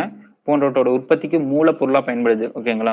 அடுத்தது மண் வளமூட்டியாகவும் பயன்படுகிறது. மண் வளமூட்டினா உரங்கள்லாம் பயன்படுத்துறதுக்கு சான்சஸ் இருக்கு. அடுத்து ராஜஸ்தான், தமிழ்நாடு, குஜராத், ஹிமாச்சல், கர்நாடகம், உத்தரகாண்ட், ஆந்திரா மற்றும் மத்திய பிரதேஷ் ஆகியத்துல வந்து ஜிப்சம் காணப்படுது அப்படின்னு சொல்லி சொல்றாங்க. ஓகேங்களா? முக்கியமா வந்து பாத்தீங்கன்னா பாரிஸ் சார்ந்த தயாரிப்புல ஒரு மூலப்பொருளா பயன்படுது. நீங்க பாரிஸ் சார்ந்த சயின்ஸ் புக்ல தெளிவாக படிச்சிருப்பீங்க. ஓகேங்களா? அதோட ஃபார்முலா முதற்கொண்டு படிச்சிருப்பீங்க. ஓகேங்களா? அதான் கால்சியம் சல்பேட் அப்படின்னு சொல்லி சொல்லுவாங்க, ஜிப்சம். அடுத்தது வந்து ஆற்றல். ஓகேங்களா? இப்போ வரைக்கும் கனிமங்கள் பார்த்தாச்சு. கனிம வளங்கள் பார்த்துருவோம். அடுத்து வந்து பார்த்தீங்கன்னா, நம்ம ஆற்றல் வளங்கள பார்க்கலாம். ஓகேங்களா? ஆற்றல நம்ம அப்படியே சொல்லிட்டோம். ஓகேங்களா? அது வந்து 2ஆ பிரிச்சிருப்பாங்க. புதுப்பிக்கக்கூடிய, புதுப்பிக்க இயலா. புதுப்பிக்கக்கூடியனா பயன்பாட்டுக்கு அப்புறம் மீண்டும் மீண்டும் கிடைச்சிட்டே இருக்கிற வளங்கள் வந்து புதுப்பிக்கக்கூடிய வளங்கள். ஒரு பயன்பாட்டுக்கு அப்புறம் ஒரு கட்டத்துக்கு அப்புறம் தீர்ந்து போகக்கூடிய வளங்கள் புதுப்பிக்க இயலா வளங்கள். ஓகேங்களா? இப்ப மின்சாரம் உற்பத்தி செய்ய பயன்படும் வளங்களை எரிசக்தி வளங்கள் அப்படின்னு சொல்றோம். மோஸ்டா இந்த ஆற்றல் வளங்களை நம்ம என்ன பண்ண யூஸ் பண்ணுவோம்னா, மோஸ்டா மின்சாரம் தயாரிக்க தான் யூஸ் பண்ணுவோம். ஓகேங்களா? மின்சாரம் நம் வாழ்க்கையில இப்ப வந்து ரொம்ப ரொம்ப இம்பார்ட்டன்டான ஒண்ணு. அதெல்லாம் நமக்கு தெரியும். ஓகேங்களா? இது அனைத்து பொருளாதார நடவடிக்கை, தொழிற்சாலை வளர்ச்சிக்கு மூலாதாரமா இருக்கு. இல்லைங்களா? இப்ப மின்சாரம் இல்லைன்னா எதுவுமே இல்லாதங்கிற மாரி நிலைமைக்கு வந்துட்டோம். ஓகேங்களா? அவ்வளவு பயன்பாடு நமக்கு தேவை. ஃபியூச்சர்லயும் இதோட தேவை இன்னும் அதிகரிக்க தான் செய்யுமே தவிர, குறையறதுக்கான வாய்ப்புகள் குறைவு. ஓகேங்களா? ஏன்னா இப்ப வந்து எலக்ட்ரிக்கல்லாம் எல்லாத்தையும் மாத்திட்டு இருக்கோம். எலக்ட்ரிக்கல் பைக் எல்லாமே. ஓகேங்களா? ஸோ அதனால மின்சாரத்துக்கு வந்து ரொம்ப ரொம்ப இம்பார்ட்டன்ட். அது எந்தெந்த வளங்கள்ல இருந்து நம்ம எடுத்துக்கிறோம் அப்படின்னு மாதிரி பார்க்கலாம். புதுப்பிக்க இயலா வளங்கள். அந்த புதுப்பிக்க இயலாங்கன்னா ஒரு கட்டத்துக்கு அப்புறம் தீர்ந்து போகக்கூடிய வளங்கள் புதுப்பிக்க இயலா வளங்கள். ஓகேங்களா? அது என்னென்ன வளங்கள்னா நிலக்கரி. நிலக்கரிங்கிறது வந்து பாத்தீங்கன்னா ஒரு இந்த தாவரம் விலங்குகள்லாம் இறந்து மண்ணுக்குள்ள புதைஞ்சு, ஓகேங்களா, மண்ணுக்குள்ள புதைஞ்சிரும். ஒரு 1000 வருஷம், ஓகேங்களா, 1000 வருஷம் மண்ணுக்குள்ளேயே புதைஞ்சதுனால அந்த அழுத்தத்தினால அவங்க வந்து பாத்தீங்கன்னா ஒரு கறி மாதிரி வந்து உருவாகும். ஓகேங்களா? அதுதான் நிலக்கரி அப்படின்னு சொல்லுவாங்க. இந்த நிலக்கரி வந்து ஏன் ரொம்ப யூஸ் பண்றாங்கன்னா, இது வந்து எரியும். ரொம்ப எரியக்கூடிய தன்மை. எரிஞ்சாலும் வந்து பாத்தீங்கன்னா டக்குன்னு எரிஞ்சு போயிடாது. ஓகேங்களா? எரிஞ்சுக்கிட்டே இருக்கும். ஒரு ஒரு ரொம்ப நீண்ட நேரத்துக்கு அந்த வெப்பத்தை வந்து தக்க வச்சு எரிஞ்சிட்டே இருக்கும். அதனாலதான் நிலக்கரி வந்து அப்பெல்லாம் ட்ரெயின்ல யூஸ் பண்ணுவாங்க. ஓகேங்களா? ட்ரெயின்ல எல்லாம் யூஸ் பண்ணியிருக்காங்க. நிலக்கரி என்பது பாத்தீங்கன்னா எளிதில் எரியக்கூடிய உயிரின படிமங்கள் கொண்ட ஒரு நீரக கனிமம் ஆகும். இது படிவு பாறையில கிடைக்குது. நாட்டோட தொழிற்சாலை வளர்ச்சிக்கு மிகவும் முக்கியமா இருக்குது. ஓகேங்களா? அதனால வந்து இது கருப்பு தங்கம் அப்படின்னு சொல்றாங்க. கரிம அளவோட அடிப்படையில அங்க நிலக்கரிய வந்து சரி, இரும்ப வந்து எப்படி பிரிச்சுமோ அதே மாதிரி நிலக்கரியும் இப்படி பிரிக்கிறாங்க. ஓகேங்களா? ஆந்திரசைட் 80ல இருந்து 90% ஆந்திரசைட். ஓகேங்களா? பிட்மினல் வந்து பாத்தீங்கன்னா அதுல வந்து இவ்வளவு நிலக்கரி இருக்குன்னு சொல்றாங்க. பிட்மினல்ல 60ல இருந்து 80%. பழுப்பு நிலக்கரி இதுதான் நம்ம வந்து தமிழ்நாட்டுல யூஸ் பண்றோம். ஏன்னா தமிழ்நாட்டுல அதிகமா இந்த பழுப்பு நிலக்கரி தான் கிடைக்குது. எங்கன்னு பாத்தீங்கன்னா நெய்வேலி. நெய்வேலி இது வந்து இங்கிலீஷ்ல லிக்னைட் சொல்லுவாங்க. நெய்வேலி லிக்னைட் சொல்றாங்கல்ல. அதுல வந்து 40ல இருந்து 60 மரக்கரின்னு சொல்லுவாங்க. அதுல வந்து 40% கம்மி. ஓகேங்களா? ஈஸியா நான் வச்சுக்கலாம். 80 to 9. ஓகேங்களா? 80ல இருந்து 90 இருக்கு. அடுத்து 60ல இருந்து 80%, 40ல இருந்து 60, 40% கம்மி. ஓகேங்களா? ஆந்திரசைட், பிட்டுமினல், பழுப்பு நிலக்கரி, மரக்கரி. ஓகேங்களா? ஈஸியா ஞாபகம் வச்சுக்கிற மாதிரி தான் இருக்கு. அதான் நிறைய பயன்பாடு காரணமாக நிலக்கரி வந்து ஒரு முக்கிய ஆற்றலா இருக்கு. இதை வந்து வாயுவாகவும், எண்ணெயாகவும் மற்றும் அனல் மின் சக்தியாகவும் மாற்ற இயலும். ஓகேங்களா? இதை வந்து இப்படியெல்லாம் நம்ம மாத்திக்கலாம் அப்படின்னு சொல்றாங்க. மேலும் ரசாயனங்கள், சாயங்கள், உரங்கள், வர்ணப்பூச்சு, வெடிமருந்துகள் போன்ற பொருட்கள் தயாரிப்பதற்கு மூலப்பொருளா இந்த நிலக்கரி வந்து யூஸ் பண்றாங்க. இந்தியாவில் காணப்படும் நிலக்கரி வயல்கள் வந்து பாத்தீங்கன்னா கோண்டுவானா தொடர் பாறைகளோடு தொடர்புடையவை. ஓகேங்களா? அது நம்ம முன்னாடியே படிச்சிருப்போம் கோண்டுவானா என்னன்னு. கோண்டுவானா வந்து வந்து இந்தியா வந்து பாத்தீங்கன்னா அங்காரா மற்றும் கோண்டுவானா அப்படின்னு ஒன்னா இருந்திருக்கும். அது பிரிஞ்சிருக்கும். ஓகேங்களா? அங்காரா ஒரு பகுதி, கோண்டுவானான்னு ஒரு பகுதி பிரிஞ்சிருக்கும். அதுல தென் பகுதி கோண்டுவானான்னு சொல்லி நீங்க முன்னாடியே படிச்சிருப்பீங்க. ஓகே, அதெல்லாம் இங்க எக்ஸ்பிளைன் பண்ண வேணாம். இந்த நிலக்கரி வயல்கள் வந்து பாத்தீங்கன்னா கோண்டுவானா பாறைகளோடு தொடர்புடையவை அப்படின்னு சொல்றாங்க. தீபகற்ப இந்திய பகுதிகளில் அதிகம் காணப்படுகின்றன. தீபகற்ப இந்தியானா மோஸ்டா தென்னிந்தியான்னு தான் சொல்லுவாங்க. ஓகேங்களா? நாட்டின் மொத்த நிலக்கரி படிவுகள்ல 90% எதுனா ஜார்க்கண்ட், ஒடிசா, மேற்கு வங்கம். அதான் சொன்ன மாதிரி அங்கெல்லாம் வந்து பாத்தீங்கன்னா சோட்டா நகர் பீடபூமி இருக்கும். ஓகேங்களா? அதனால அங்கெல்லாம் வந்து பாத்தீங்கன்னா அதிகமான கனிம வளங்கள் இருக்கிறதுக்கான வாய்ப்பு ரொம்ப ரொம்ப அதிகம். ஜார்க்கண்ட், ஒடிசா, மேற்கு வங்கம் மற்றும் மத்திய பிரதேச மாநிலங்கள் இருக்கு. இதுல 2% நிலக்கரி 3ஆம் நிலையை சார்ந்தது. 3ஆம் நிலைனா ஒண்ணு இல்ல, பழுப்பு நிலக்கரி. ஓகேங்களா? அதுதான் 3ஆம் நிலையை சார்ந்ததுன்னு சொல்றோம். ஓகேங்களா? அஸ்ஸாம் மற்றும் ஜம்மு காஷ்மீரில் இவ்வகை அதிகமாக காணப்படுகிறது. ஜார்க்கண்ட் மாநிலம் இந்தியாவில் அதிக நிலக்கரி உற்பத்தி செய்கிறது. சத்தீஸ்கர், மேற்கு வங்கம், மத்திய பிரதேஷ், ஆந்திர பிரதேஷ் மற்றும் மகாராஷ்டிரா மாநிலங்கள் நிலக்கரி உற்பத்தியில முக்கிய பங்கு வந்து வகிக்குதுன்னு சொல்றாங்க. தென் மற்றும் மேற்கு தீபகற்ப இந்திய பகுதிகளில் குறிப்பாக தமிழ்நாடு மற்றும் புதுச்சேரி, கேரள மாநிலங்களில் பழுப்பு நிலக்கரி வந்து கிடைக்குது. ஓகேங்களா? இந்திய நிலக்கரி அமைச்சகம். ஓகேங்களா? அப்பளவே சுரங்கத்துறை அமைச்சகம் பார்த்தோம். நிலக்கரிக்குன்னு இந்திய நிலக்கரி அமைச்சகம்னு ஒண்ணு இருக்கு. ஓகேங்களா? நிலக்கரி அகழாய்வு மற்றும் உற்பத்தி மேம்பாட்டு கொள்கைகளை முடிவு செய்கிறது. இது வந்து இந்திய நிலக்கரி நிறுவனம், இந்திய தேசிய பழுப்பு நிலக்கரி நிறுவனம் மற்றும் சிங்கரேணி கோலரிஸ் நிலக்கரி நிறுவனம் ஆகியன அமைச்சகத்தோட பொதுத்துறை நிறுவனங்கள் ஆகும். ரொம்ப ரொம்ப இம்பார்ட்டன்ட். இந்த இந்த 3 நிறுவனம் பார்த்தீங்கன்னா நிலக்கரி அமைச்சகம் வந்து பார்த்தீங்கன்னா மேலாண்மை செய்யுது. அதனால இது வந்து பொதுத்துறை நிறுவனம். ஓகேங்களா? இந்திய நிலக்கரி நிறுவனம். அடுத்து இந்திய பழுப்பு நிலக்கரி, ஏன்னா பழுப்பு நிலக்கரி தான் இந்தியாவில் நிறைய கிடைக்கிறதுனால பழுப்பு நிலக்கரி நிறுவனம் வச்சிருக்காங்க. அடுத்து சிங்கரேணி கோலரிஸ் நிலக்கரி நிறுவனம். இந்த 3 நிறுவனம். ஓகேங்களா? வேற இது இல்லை. இதுல வந்து பாத்தீங்கன்னா ஃபர்ஸ்ட் பார்த்த இந்திய நிலக்கரி நிறுவனம் எங்க இருக்குன்னு பாத்தீங்கன்னா கொல்கத்தாவே தலைமையிடமா இருக்கு. ஓகேங்களா? சணல் தேசிய சணல் வாரியம் கொல்கத்தால இருக்கும். அதே மாதிரி நிலக்கரியும் கொல்கத்தால இருக்கு. ஓகேங்களா? இது உலக அளவில் அதிக நிலக்கரி உற்பத்தி செய்யும் நிறுவனம் ஆகும். உலக அளவில் ஓகேங்களா அதிக உற்பத்தி செய்யும் நிறுவனங்களும் ஒன்னா இருந்து இந்த இந்திய நிலக்கரி நிறுவனம் இருக்குன்னு சொல்லி சொல்றாங்க. ஓகேங்களா? இவ்வளவுதான் நிலக்கரி பத்தி. அடுத்தது பெட்ரோலியம் இல்லைன்னா கச்சா எண்ணெய் சொல்லுவாங்க. ஓகேங்களா? பெட்ரோலியம்ங்கிற சொல்லு வந்து பெட்ரோ மற்றும் ஒலியம் அப்படிங்கிற லத்தீன் வார்த்தையில இருந்து வந்திருக்கு. ஓகேங்களா? மோஸ்டா இந்த இங்கிலீஷ் வேர்டு எல்லாம் லத்தீன் வேர்ட்ல இருந்து வரும். ஓகேங்களா? எனவே பெட்ரோலியம் என்பது புவியில் உள்ள பாறை படிவுகளில் பெறப்படும் எண்ணெய் ஆகும். ஓகேங்களா? இது தாது எண்ணெய்ன்னு சொல்றாங்க.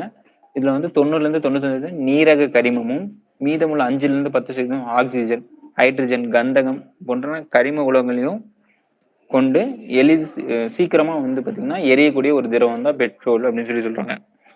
பெட்ரோலியம் ஆனது எரிசக்தி உற்பத்தி இருக்கும். அதான் எல்லாத்துக்கும் தெரியும். பெட்ரோல் வந்து பாத்தீங்கன்னா எரிசக்தி உற்பத்தி, வாகனம், வானூர்தி, கப்பல் மற்றும் ரயில்களுக்கு வந்து பாத்தீங்கன்னா எரிபொருளா பயன்படும். ஓகேங்களா? மசகு எண்ணெய், மண்ணெண்ணெய், களிம்புகள். மசகு எண்ணெய்னா அதுதான் அப்படியே பார்த்தோம். மண்ணெண்ணெய், களிம்புகள், தார், சோப்பு, டெர்லின், மெழுகு ஆகியன இதன் உப உற்பத்தி பொருட்கள் அப்படின்னு சொல்லி சொல்றாங்க. இந்தியாவில் வந்து பாத்தீங்கன்னா கச்சா எண்ணெயானது வந்து பாத்தீங்கன்னா கடற்கரை பகுதியிலும் உள்நாட்டு பகுதியிலும் கிடைக்குது.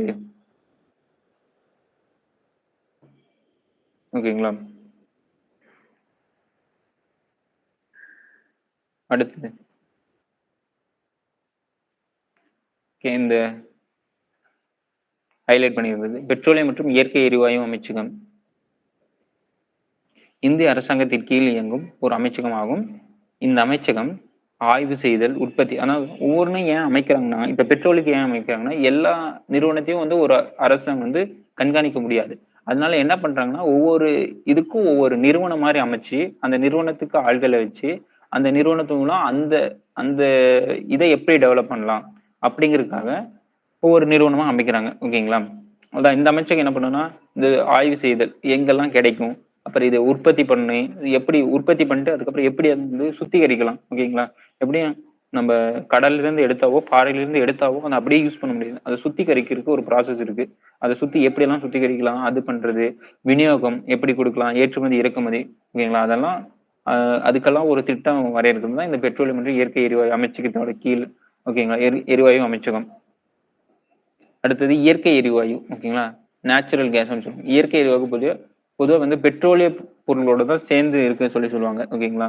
இது இயற்கையா உருவாகும் ஒரு நீர்ம கரிம வாயு மீத்தேன், அதுதான் சொல்லி சொல்லுவாங்க இயற்கை எரிவாயு. ஓகேங்களா? மீத்தேன் வாயும் பல்வேறு அளவில் உள்ள மதுக்கரிம் அல்கலைன் அப்படின்னு சொல்லி சொல்லுவாங்க. ஓகேங்களா? சிறிய சதவீதத்துல வந்து கார்பன் டை ஆக்சைடு, நைட்ரஜன் மற்றும் நைட்ரஜன் சல்பைட் கலந்த கலவைகளால் ஆனது. ஓகேங்களா? இந்த மீத்தேன் சொல்லி சொல்றோம். ஓகேங்களா? இது ஆயிரக்கணக்கான ஆண்டுகளுக்கு முன் அழிந்த புதையுண்ட தாவரங்கள் மற்றும் விலங்கினங்கள் மற்றும் வெப்பமற்ற மக்குதல் மூலம் உண்டாகக்கூடிய ஒரு வாயு. ஓகேங்களா? எப்படி நிலக்கரியோ அதே மாதிரி இந்த வாயு உற்பத்தி ஆகுது. ஓகேங்களா? இது வெப்பப்படுத்தலுக்கும்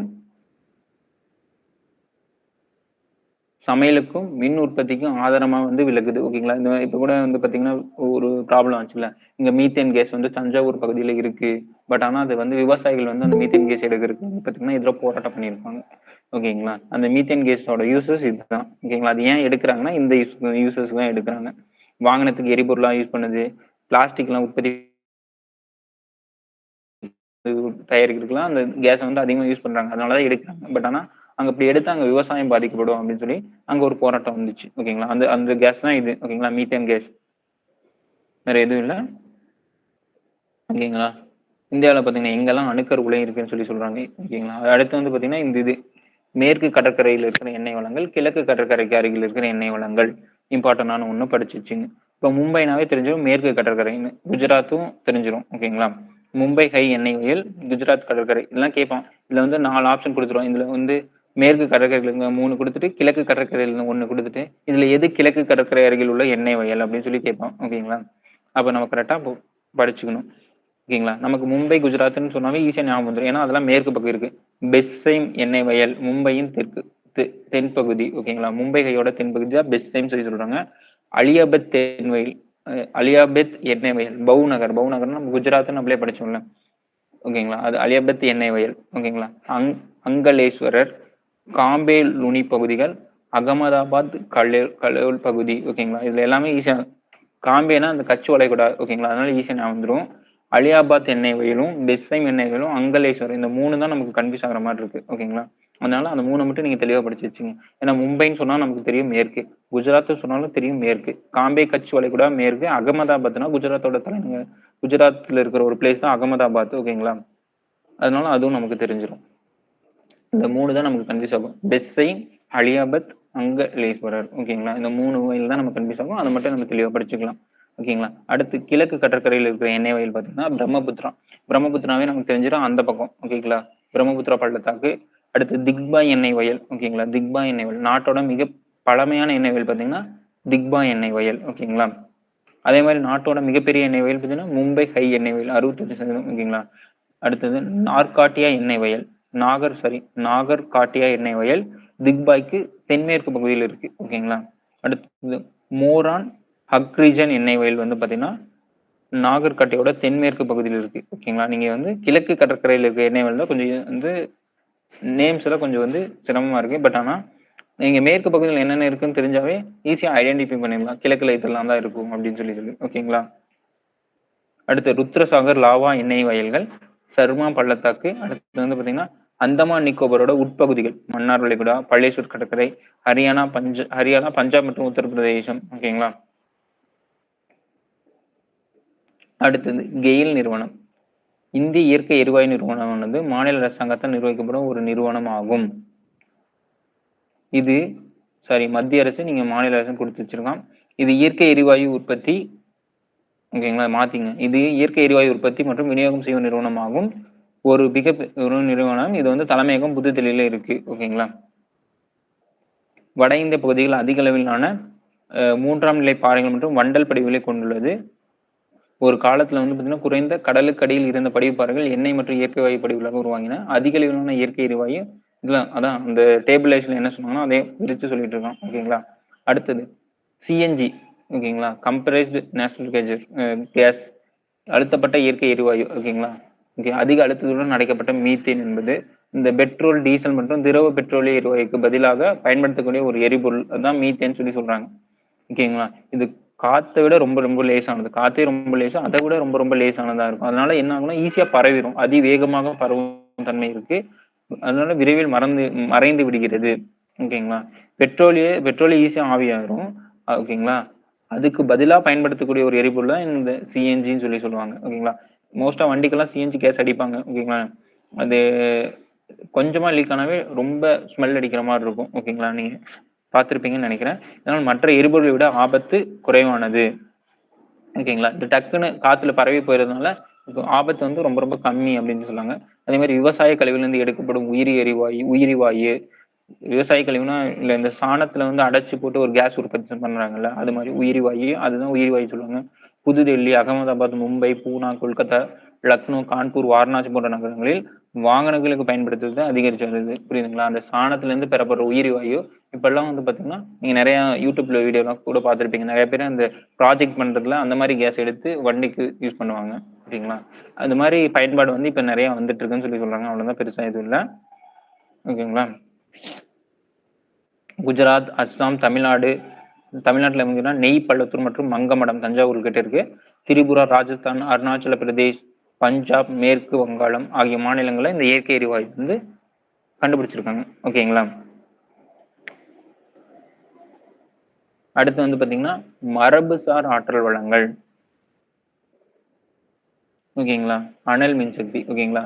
அதாவது மரபு சார்னா இந்த உயிரின படிகள் மூலம் உண்டான பொருட்களை யூஸ் பண்ணி நம்ம வந்து மின்சாரம் தயாரிச்சோம். அதான் மரபுசார் ஆற்றல் வளம்னு சொல்றாங்க. ஓகேங்களா? அந்த மரபு சார்ந்த நம்ம ஆற்றலை வந்து தயாரிக்கிறோம். அதனாலதான் மரபுசார் ஆற்றல் வளங்கள்னு சொல்றாங்க.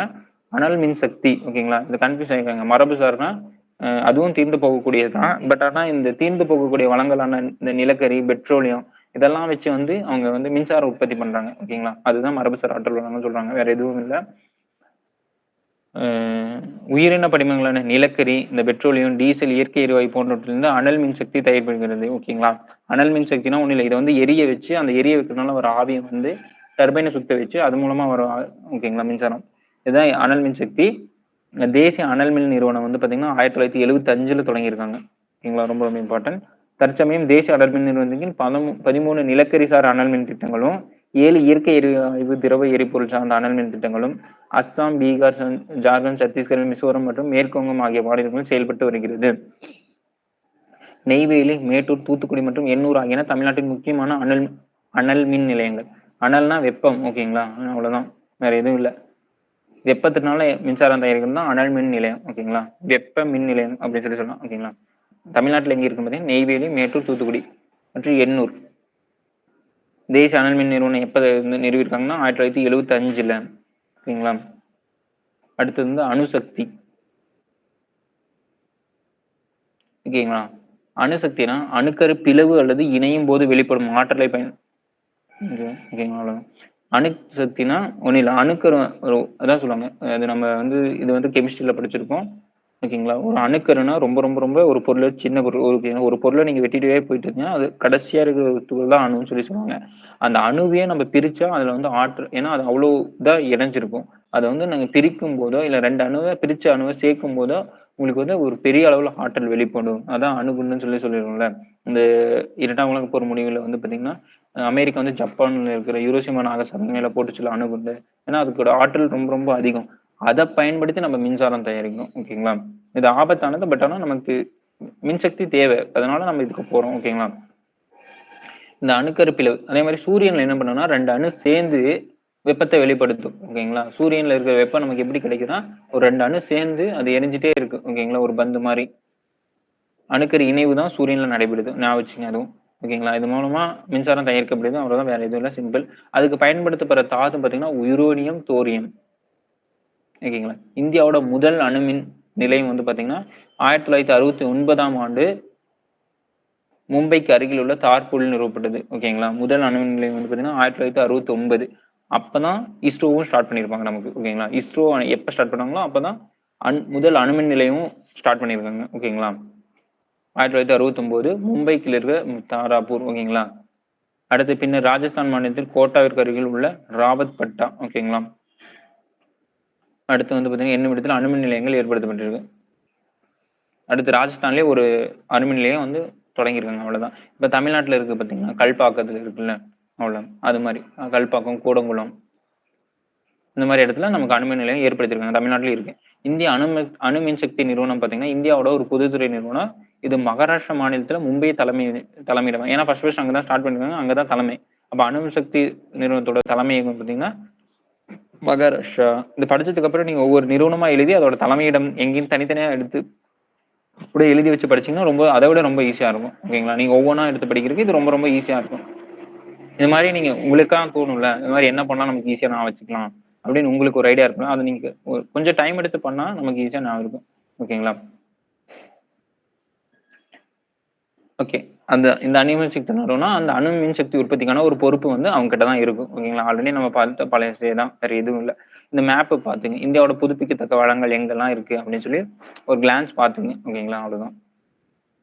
உங்களுக்கு ஈஸியா புரியும்னு வச்சுங்களேன். நாம உட்காந்து இங்கெல்லாம் இருக்குன்னு படிக்கிறத விட அனல் மின் நிலையம் இங்க எல்லாம் இருக்கு. இங்க தமிழ்நாடு, இங்க வந்து கர்நாடகத்துல கொஞ்சம் இருக்கு அப்படின்னு ஈஸியா நமக்கு ஞாபகம் வந்துரும்ல. அதுக்காக சொல்லி கேரளால ஒண்ணு இருக்கு, அதே மாதிரி இந்த பக்கம்லாம் இருக்கு. ஓகேங்களா? அப்படின்னு சொல்லி நமக்கு ஈஸியா ஞாபகம் வந்துடும். அனல் மின் நிலையங்கள் சாரி. தமிழ்நாட்டோட கல்பாக்கம் மற்றும் கூடங்குளத்துல இருக்கு அணுமின் நிலையங்கள்லாம் இருக்கு. ஓகேங்களா? 440 மெகாவாட். அடுத்து கூடங்குளத்துல 2000 மெகாவாட்னா அந்த அளவுக்கு கெப்பாசிட்டியா இருக்குன்னு சொல்லி சொல்றாங்க. வேற எதுவும் இல்லை. 440 மெகாவாட் மின்சாரம் வந்து அங்க உற்பத்தி செய்ய முடியும்.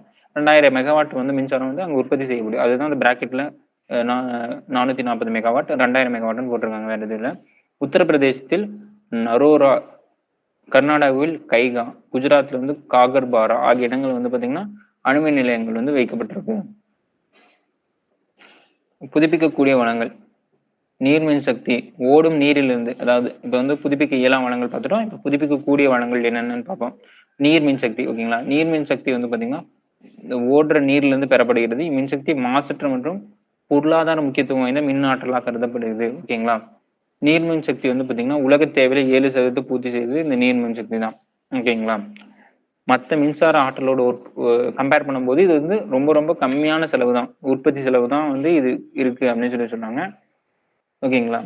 அதே மாதிரி நமக்கு தேவை ஏற்பட்டுச்சுன்னா அதிகமா உற்பத்தியோ இல்ல தேவையில்லைன்னா நம்ம கம்மியாவோ உற்பத்தி பண்ணிக்க முடியும், ஓகேங்களா. இதெல்லாம் நீர்மின் சக்தியோட ஒரு நன்மைகளா சொல்றாங்க, ஓகேங்களா.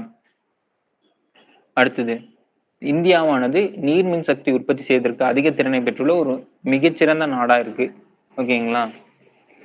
ஏன்னா வந்து பாத்தீங்கன்னா இந்தியாவில அதிகமா நீர் வளம் இருக்கனால இந்தியா வந்து பாத்தீங்கன்னா நீர்மின் சக்தி உற்பத்தி செய்வதற்கு ஒரு வந்து பாத்தீங்கன்னா ஒரு அந்த திறனை பெற்றிருக்க ஒரு நாடு அப்படின்னு சொல்லி சொல்றாங்க, அவ்வளவுதான், வேற எதுவும் இல்ல.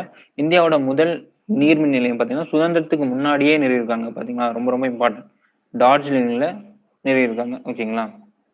இந்திய தேசிய நீர்மின் சக்தி நிறுவனம் எங்க இருக்குன்னா பரிதாபாத்ல இருக்கு, ஓகேங்களா. இந்திய தேசிய மீன் இந்த சொல்றேன், இந்த பெட்டியில இருக்கலாம் ரொம்ப இம்பார்ட்டன்ட். இப்போ பாத்தீங்கன்னா இதெல்லாம் இம்பார்ட்டன்ட், ஏன்னா முதல் நீர்மின் நிலையம் நம்ம நினைச்சிட்டு இருக்கோம் இப்ப சுதந்திரத்துக்கு அப்புறம் எப்பாச்சும் தான் நிறுவிருப்பாங்க அப்படின்னு. ஆனா சுதந்திரத்துக்கு முன்னாடியே 1897லயே நிறுவிருக்காங்க, ஓகேங்களா. அடுத்தது, சூரிய ஆற்றல். சூரிய ஆற்றல் வந்து பாத்தீங்கன்னா சூரிய ஒளியை வச்சு நமக்கு வந்து ஆற்றலை வந்து உற்பத்தி பண்றது சூரிய ஆற்றல், ஓகேங்களா. அதான் நம்ம பார்த்துருப்போம் மேல இப்பெல்லாம் சூரிய ஆற்றல் உற்பத்தி இருக்கு, அரசாங்கம் வந்து மானியம் கொடுத்துட்டு இருக்காங்க. இப்ப அரசாங்கம் கட்டித்தர வீட்டுல வந்து பாத்தீங்கன்னா சூரிய சக்தி ஆற்றல் வந்து அவங்களே பில்ட் பண்ணியும் தருவாங்க, ஓகேங்களா. அந்த சூரிய சக்தி நீங்க நம்ம பார்த்துருக்க கூடியதான், பெருசா எதுவும் இல்லை, ஓகேங்களா. அது எப்படியெல்லாம் உற்பத்தி ஆகும் சொல்றாங்க, ஓகேங்களா. சூரிய ஆற்றல் மூலம் மின்னாற்றலாம், நம்ம சூரிய ஆற்றலை மின்னாற்றலா மாத்துறோம். அது எப்படின்னா பெரிய பரப்பளவுல உண்டாகும் சூரிய ஒளிக்கற்றையில அல்லது கண்ணாடிகள் கொண்டு சிறிய ஒளிக்கற்றை ஒரு களத்தின் மீது குவிக்கப்படுது, ஓகேங்களா. அது வந்து பாத்தீங்கன்னா மின் அழுத்திகள் மற்றும் ஒளிமின் விளைவு, இது ஓகேங்களா. இது கூட கேட்கலாம், இது வந்து சயின்ஸ்ல இம்பார்ட்டன்டா படிப்போம், இங்க அவ்வளவு தேவையில்லை. ஒளிமின் விளைவு செயல்பாட்டின் மூலம் சூரிய ஒளி வந்து மின்சாரமா மாத்துறாங்க, ஓகேங்களா. ஒன்னும் இல்ல, பெரிய பரப்புல ஒளியை வந்து ஒரு சின்ன பரப்புல குவிய வச்சு அதன் மூலமா ப்ரொடியூஸ் ஆகுற ஹீட்னால நம்ம வந்து இந்த சூரிய ஒளி வந்து பார்த்தீங்கன்னா உற்பத்தி பண்றோம், ஓகேங்களா. இது வந்து வேதியியல் முறையில தான் சூரிய ஒளியை மின்சாரமா மாத்துறோம், ஓகேங்களா. இந்தியாவோட சூரிய சக்தி நிறுவனம் புதுடெல்லியை வந்து தலைமையிடமா இருக்கு, ஓகேங்களா. வேற எதுவும் இல்லை. மின் விநியோகம், சந்தைப்படுத்துதல், வீடுகள், நிறுவனங்கள் மற்றும் தொழிற்சாலைகளுக்கு தேவையான பல்வேறு வகையான வெப்ப ஆற்றலை வழங்குதல் போன்றவை சூரிய வெப்ப ஆற்றல் திட்டத்தின் முக்கிய நோக்கம் அப்படின்னு சொல்லி சொல்றாங்க, ஓகேங்களா. மரபு சாரா எரிசக்தி வள அமைச்சகம் வந்து செயல்படுத்தப்படுகிறது, ஓகேங்களா. சூரிய ஆற்றலானது நீர் கொதிகலன்கள், அதாவது தண்ணி சுடுபடுத்துறதுக்குலாம் நீங்க பார்த்திருப்பீங்கன்னு நினைக்கிறேன். மொட்டை மாடியில இந்த ஓகேங்களா சாய்வா இந்த உருளை ஷேப்ல ஒண்ணு வச்சு மேல வந்து பாத்தீங்கன்னா ஒரு உருளையா இருக்கும், கீழே வந்து அந்த குச்சி குச்சியா கண்ணாடியில வந்து நீட்டி வச்சிருப்பாங்க, ஓகேங்களா. பார்த்துருப்பீங்க நிறைய. ஏன்னா உங்களுக்கு டவுட்டா இருந்தா கூகுள்ல டைப் பண்ணி பாருங்க, ஓகேங்களா. சோலார் ஹீட்டர் அப்படின்னு. குளிர்சாதன பெட்டிகள், உலர்பான்கள்லாம் வந்து பாத்தீங்கன்னா தண்ணியை வந்து வெளியெடுக்கிறது, ஓகேங்களா. உலர்பான்கள், தெருவிளக்குகள், சமையல், நீரேற்றுதல், மின்சார உற்பத்தி, மின் அழுத்திகள், அழகு நிலையங்கள் போன்றவற்றுக்கு இதெல்லாம் பயன்படுதுன்னு சொல்லி சொல்றாங்க. யூசஸ் தான், வேற எதுவும் இல்லை. இது எங்க இருக்குன்னு பாத்துங்க, ஓகேங்களா. ஆந்திரா, குஜராத், ராஜஸ்தான், மகாராஷ்டிரா, மத்திய பிரதேசத்துலாம் இருக்கு, ஓகேங்களா. அடுத்து காற்று சக்தி, ஓகேங்களா. காற்று சக்திங்கிறது பாத்தீங்கன்னா காத்து வீசுதுல, அந்த வீசுற காத்தை வச்சு நம்ம மின்சாரம் வந்து உற்பத்தி செய்யறோம், ஓகேங்களா. அதுக்கெல்லாம் காற்றாலை எல்லாம் நிறுவிருக்கும், ஓகேங்களா. தெரியும்ல, ஒவ்வொரு அந்த காற்று பெரிய நம்ம வந்து பாத்தீங்கன்னா இந்த திருநெல்வேலி சைடு இந்த பக்கம் சைடு எல்லாம் போனீங்கன்னா பெரிய காற்றாலைகள்லாம் நிறுவிருக்குங்க, ஓகேங்களா. அந்த காற்றாலைகள் என்ன பண்ணுதுன்னா வர காற்ற அந்த பெரிய காற்றாலைகள் வந்து சுத்தும், ஓகேங்களா. அப்படி சுத்தும் போது உள்ள இருக்கிற அந்த டர்பைன் வந்து சுத்தி நமக்கு மின்சாரம் வருது, ஓகேங்களா. காற்றாலைங்க வந்து பாத்தீங்கன்னா ஒரு மலிவான மின்சாரம், நம்ம ஒரு டைம் வந்து இன்ஸ்டால் பண்ணா போதும், ஓகேங்களா. அதுக்கப்புறம் நமக்கு வந்து பாத்தீங்கன்னா இன்ஸ்டால் பண்ற செலவு தான் அதிகம். அதுக்கப்புறம் பாத்தீங்கன்னா நமக்கு பராமரிப்பு செலவு ரொம்ப ரொம்ப அது கம்மி தான், ஓகேங்களா. இது வந்து ஒரு மலிவான மற்றும் மாசற்ற காற்றல் ஒரு வளம்னு சொல்லி சொல்றாங்க. காற்றாலை மின்சாரமானது நீர் ஏற்றுவதற்கும் கப்பல்களை இயக்குவதற்கும் பயன்படுது, ஓகேங்களா. இதுக்கெல்லாம் யூஸ் ஆகும் சொல்றாங்க. காற்று சக்தியானது மிக அதிகமாக கிடைக்கக்கூடிய புதுப்பிக்கத்தக்க அனைத்து பகுதிகளிலும் பரவி இருக்கிற ஒரு சுத்தமான மாசற்ற புவிமண்டலத்தை வெப்பமயமாக்கும் வாயுக்களை வெளிப்படுத்தாத ஒரு வளமா அப்படின்னு சொல்றாங்க. ஓகேங்களா? காற்றாலை நிறுவனத்திற்கு ரொம்ப ரொம்ப கம்மியான இடமே போதுமானது. இந்தியாவிலே அதிக அளவு காற்றாலை கொண்டுள்ள மாநிலமாக தமிழ்நாடு இருக்கு. ரொம்ப ரொம்ப இம்பார்ட்டன்ட். கன்னியாகுமரி மாவட்டத்தில் இருக்கிற முப்பந்தல் பெருங்குடி பகுதி உலகிலேயே அதிக காற்றாலை கொண்ட பெரிய காற்றாலை பண்ணை.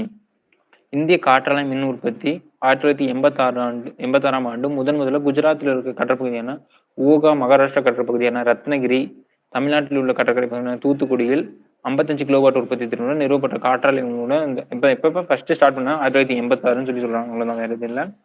இந்தியா உலக அளவில் காற்றாலை திறன் கொண்ட நாடுகள்ல 4வது பிளேஸ்ல இருக்கு. ஓகேங்களா? ரொம்ப ரொம்ப இம்பார்ட்டன்ட்.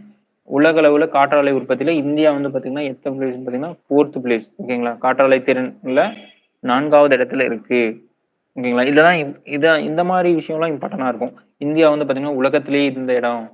ஓகேங்களா? இந்த உற்பத்தியில இந்த மாதிரி கொடுத்துருக்கலாம். ரொம்ப நோட் பண்ணி படிச்சுங்க. இதெல்லாம் கேட்கக்கூடிய ரொம்ப ரொம்ப இம்பார்ட்டன்டான டேட்டா. தேசிய காற்றாற்றல் நிறுவனம். ஓகேங்களா? சென்னை தேசிய காற்றாற்றல் நிறுவனம் சென்னையில தான் இருக்கு.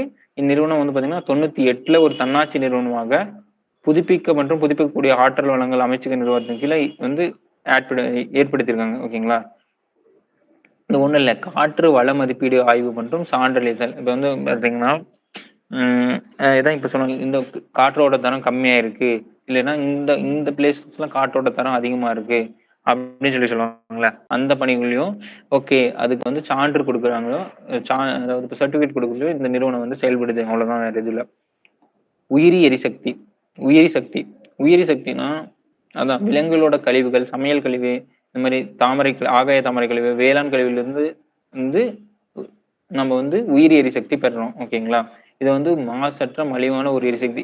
இது தேவையில்லாம வேஸ்டா போன பொருள் இருந்து நம்ம எரிசக்தி பண்றதுனால இது ஒரு மாசு இல்லாத ஒரு மலிவான எரிசக்தி வளங்கள்.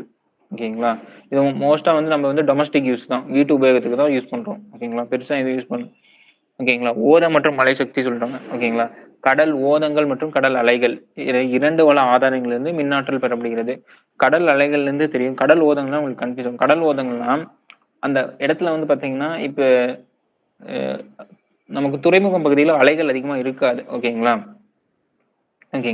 அந்த மாதிரி பகுதியில ஓதங்கள், அந்த கடவுள ஒரு 10 கிலோமீட்டர் 20 கிலோமீட்டருக்கு உள்ள பாத்தீங்கன்னா ஓதங்கள், அதாவது கடலோட அந்த ஏற்ற இறக்கங்கள் சொல்லுவாங்க, அதனால ஓதங்கள் ஏற்படும். ஓகேங்களா? அந்த இடத்துல பாத்தீங்கன்னா நிறுவுவாங்க. ஓகேங்களா? அதுதான் கடல் அலை ஓத சொல்லுவாங்க. ஓகேங்களா? 2 வள ஆதாரங்கள்ல இருந்து மின்னாற்றல் நமக்கு பெறப்படுது. காம்பே வளைகுடா ஓத சக்தி உற்பத்திக்கு ஒரு மிக மிக உகந்த இடம்னு சொல்லுவாங்க. ஓகேங்களா? அந்த வளைஞ்ச ஒரு இடமா இருக்கும். ஓகேங்களா? இதுக்கு அடுத்தா போல கட்சி வளைகுடா, காம்பே வளைகுடா, கட்சி வளைகுடா, அடுத்து சுந்தரவன பகுதி. சுந்தரவன பகுதினா இந்த பக்கம் மேற்கு வங்காளம் சைடு வந்துடும். ஓகேங்களா? இந்த கடல் பகுதி தான் குறிப்பிடத்தக்க திறன் பெற்ற பகுதிகள் ஆகும். ஓகேங்களா? அதே மாதிரி 150 கிலோவாட் உற்பத்தி திறன் கொண்ட அலை பாத்தீங்கன்னா சக்தி அலை திருவனந்தபுரத்திற்கு அருகில் உள்ள விழுஞ்சம் என்ற பகுதியில நிறுவப்பட்டுள்ளது. இதே போன்று மற்றொரு ஆலை பாத்தீங்கன்னா அந்தமான் நிக்கோபார் தீவுக்கு பக்கத்துல இருக்காங்க. ஓகேங்களா? இதுதான் ஓத மற்றும் மலை சக்தி சொல்றாங்க. அடுத்து தொழிற்சாலைகள். ஓகேங்களா? தொழிற்சாலைகளுக்கு நம்ம டைப் பார்ப்போம். இதுக்கப்புறம் டைம் இருந்தா நம்ம எங்கெங்க என்னென்ன தொழிற்சாலை இருக்குன்னு பாத்துடலாம். ஓகேங்களா? தொழிற்சாலைகள் ஒண்ணும் இல்ல. தொழிற்சாலைகள் நமக்கு நார்மலா தெரியும். இப்ப பாத்தீங்கன்னா எல்லாமே தொழிற்சாலைகள்லாம் இருக்கு. அந்த தொழிற்சாலையை நம்ம எப்படி படிப்போம்னா வகைப்படுத்தி படிக்கிறோம். அவ்வளவுதான், வேற எதுவும் இல்ல. அது என்னென்ன தொழிற்சாலைகள்னு பாத்தீங்கன்னா வேளாண் சார்ந்த தொழிற்சாலைகள், காடுகள் சார்ந்த தொழிலகங்கள், கனிமம் சார்ந்த தொழிலகங்கள். ஓகேங்களா? ஒண்ணும் இல்ல, வேளாண் சார்ந்த தொழில்கள்னா சர்க்கரை ஆலைன்னு இருக்குங்க. சர்க்கரை ஆலைக்கு நம்ம என்ன யூஸ் பண்ணுவோம்? கரும்பு யூஸ் பண்ணுவோம். கரும்பு எப்படி? அது வேளாண் பொருள். அப்ப அது வேளாண் சார்ந்த தொழிலகங்கள். இன்னொன்னு பாத்தீங்கன்னா பேப்பர் தொழிற்சாலை இருக்குங்க. பேப்பருக்கு நம்ம என்ன பண்றோம்? மரத்தை யூஸ் பண்ணி தான் பேப்பர் தயாரிக்கிறோம். மரம் எங்க இருந்து கிடைக்குது? மோஸ்டா காடுகள் இருந்து வெட்டி கொண்டு போறோம். அப்ப அது காடு சார்ந்த தொழில்கள். இப்ப கனிமம் சார்ந்த தொழில்கள்னா இப்ப பாத்தீங்கன்னா சேலம் ஸ்டீல் பிளான்ட் எடுத்துங்க. அதெல்லாம் என்ன? இரும்போட தாதுல இருந்து நம்ம எடுத்து இரும்பு செய்யறோம் ஒரு கனிமம். அதான் கனிமம் சார்ந்த தொழில். இவ்வளவுதான், வேற எதுவுமே இல்லை, பெருசா எதுவும் இல்லை. ஓகேங்களா? அதான் அந்த மூலப்பொருட்கள் இயந்திரங்கள் மூலம் உற்பத்தி பொருட்கள் மாற்றப்படும் இடங்களுக்கு தொழிலகம். ஓகேங்களா? ஃபர்ஸ்ட் தொழிற்சாலைனா என்னன்னா நம்ம கொண்டு வர மூலப்பொருள் கரும்பு இயந்திரம் மூலமா சர்க்கரையா மாற்றப்படுது. அந்த இடத்துக்கு பேரு தொழிற்சாலை. ஓகேங்களா? மூலப்பொருள் கரும்பு, இயந்திரம் மூலம் உற்பத்தி பொருள் சர்க்கரையா மாற்றப்பட்ட இடத்துக்கு தொழிலகங்கள் என்று சொல்றாங்க. அவ்வளவுதான். இத்துறை வந்து பாத்தீங்கன்னா மதிப்பு கூட்டுத்துறைன்னு சொல்லுவாங்க. ஏன்னா கரும்பு சர்க்கரையா மதிப்பு கூடுது. கரும்பா இருக்கும்போது ஒரு கரும்பு 10 ரூபான்னா ஒரு கரும்புல இருந்து நீங்க ஒரு சர்க்கரையா மாத்தீங்கன்னா அதுக்கான ரேட் வந்து பாத்தீங்கன்னா 15 ரூபாயா மாறும். ஓகேங்களா? அதனால அதோட மதிப்பு கூடுது. ஓகேங்களா? அவ்வளவுதான். வேற எதுவும் இல்ல. இதுதான் சிம்பிள். அதோட 3 டைப் பார்த்திருக்கோம். வேளாண் சார்ந்த தொழில்னா வேளாண் துறையில இருந்து மூலப்பொருட்களை வந்து பெறுது. ஓகேங்களா? வேளாண் சார்ந்த தொழில்கள் என்னன்னு பார்க்கலாம். அதே அவங்க டைப்பா பிரிச்சிருக்காங்க. இந்தியாவோட முதல் பருத்தி நெசவாலை பார்த்தீங்கன்னா 1818 ஓகேங்களா? 1818ஆம் ஆண்டு அப்பவே ஸ்டார்ட் பண்ணிருக்காங்க. ஏன்னா வந்து பார்த்தீங்கன்னா, அப்பதான் ஆங்கிலேயர்கள் வந்து இந்தியாவுக்கு வந்த டைம். ஓகேங்களா? 1818ஆம் ஆண்டு கொல்கத்தாவிற்கு அருகில் உள்ள போர்ட் கிளாஸ் என்னும் இடத்துல வந்து தொடங்கியிருக்காங்க. இதெல்லாம் ஆங்கிலேயர் கூட ஆரம்ப காலகட்டம். ஓகேங்களா? அப்பவே ஸ்டார்ட் பண்ணிருக்காங்க. ஓகேங்களா? ஏன்னா கொல்கத்தாவ தான் ஃபர்ஸ்ட் அவங்க தலைமையிடமா வச்சிருப்பாங்க. ஓகேங்களா? ஏன்னா ஏன் கொல்கத்தாவ முதல்ல அவங்க தலைமையிடமா வச்சிருப்பாங்கன்னா, அவங்களுக்கு போயிட்டு வர போக்குவரத்து அப்பல்லாம் விமானம் இல்லாதனால கப்பல் வழி போக்குவரத்து தான். ஓகேங்களா? கொல்கத்தா வந்து கடலுக்கு பக்கத்துல இருந்தனால, கொல்கத்தா, இந்த சென்னை, மும்பை தான் அவங்க ஃபர்ஸ்ட் வந்து பாத்தீங்கன்னா, அவங்களோட முக்கிய தலைமையிடமா இருந்துச்சு. இதெல்லாம் வந்து பாத்தீங்கன்னா, கடலுக்கு அருகாமையில இருக்கிற பிளேஸஸ். ஓகேங்களா? அதுக்கப்புறம் தான் அவங்க டெல்லிக்கு மாறுனாங்க. அடுத்தது பருத்தி நெசவாலை. இதெல்லாம் வேளாண் சார்ந்த தொழிற்சாலை. பருத்தி நெசவாலைன்னா பருத்தியிலிருந்து நம்ம என்னென்ன உற்பத்தி பண்றோம் நூலு மாரி. நெசவாளிகள் என்பது பருத்தி, சணல், கம்பளி, பட்டு மற்றும் செயற்கை இலை ஆகியனவற்றை உள்ளடக்கியதாகும். இதுதான் நெசவு அப்படின்னு சொல்லுவாங்க. ஓகேங்களா? நம்ம எதெல்லாம் நெசவு பண்றதுக்கு யூஸ் பண்றோமோ அதெல்லாம் இன்க்ளூட் ஆனதுதான் இந்த நெசவாலைகள் அப்படின்னு சொல்லுவாங்க. பருத்தி, சணல், கம்பளி, பட்டு, செயற்கை இலை. ஓகேங்களா? இந்தியா இத்துறையில உலகத்தோட 2ஆம் ஒரு இடத்துல இருக்கு. சைனா முதல் பிளேஸ்ல இருக்கும். இந்தியா 2வது பிளேஸ்ல இருக்கு. ஓகேங்களா? பருத்தியில வந்து இந்தியா 2வது இருக்கு. ஓகேங்களா? பாரம்பரிய தொழில்களான கைத்தறி, கைவினைப் பொருட்கள், சிறிய விசைத்தறிகள் போன்றவை லட்சக்கணக்கான கிராமப்புற மற்றும் புறநகர் மக்களுக்கு வேலைவாய்ப்பினை அளிக்கும் ஆதாரங்களாக உள்ளன. இப்ப கூட நிறைய கிராமத்துல என்ன பண்ணுவாங்கன்னா, இந்த வீட்டுக்கு யூஸ் பண்ற கால் மிதி, நீங்க வீட்டுக்கு யூஸ் பண்ண அந்த சின்ன சின்ன துணியாலான பொருட்களை வந்து பாத்தீங்கன்னா, கைத்தறியில நெசவு பண்ணிட்டு இருப்பாங்க. ஓகேங்களா? அததான் சொல்றாங்க. அது அவங்களுக்கெல்லாம் நிறைய வேலைவாய்ப்பினை அளிக்கிற ஒரு துறையா வந்து இது இருக்கு. ஓகேங்களா? தற்போது இந்தியா பருத்தி உற்பத்தியில உலகின் 3வது பெரிய நாடாகும். இங்க 2வது குடுத்திருக்கான். இங்க 3வது குடுத்திருக்கான்.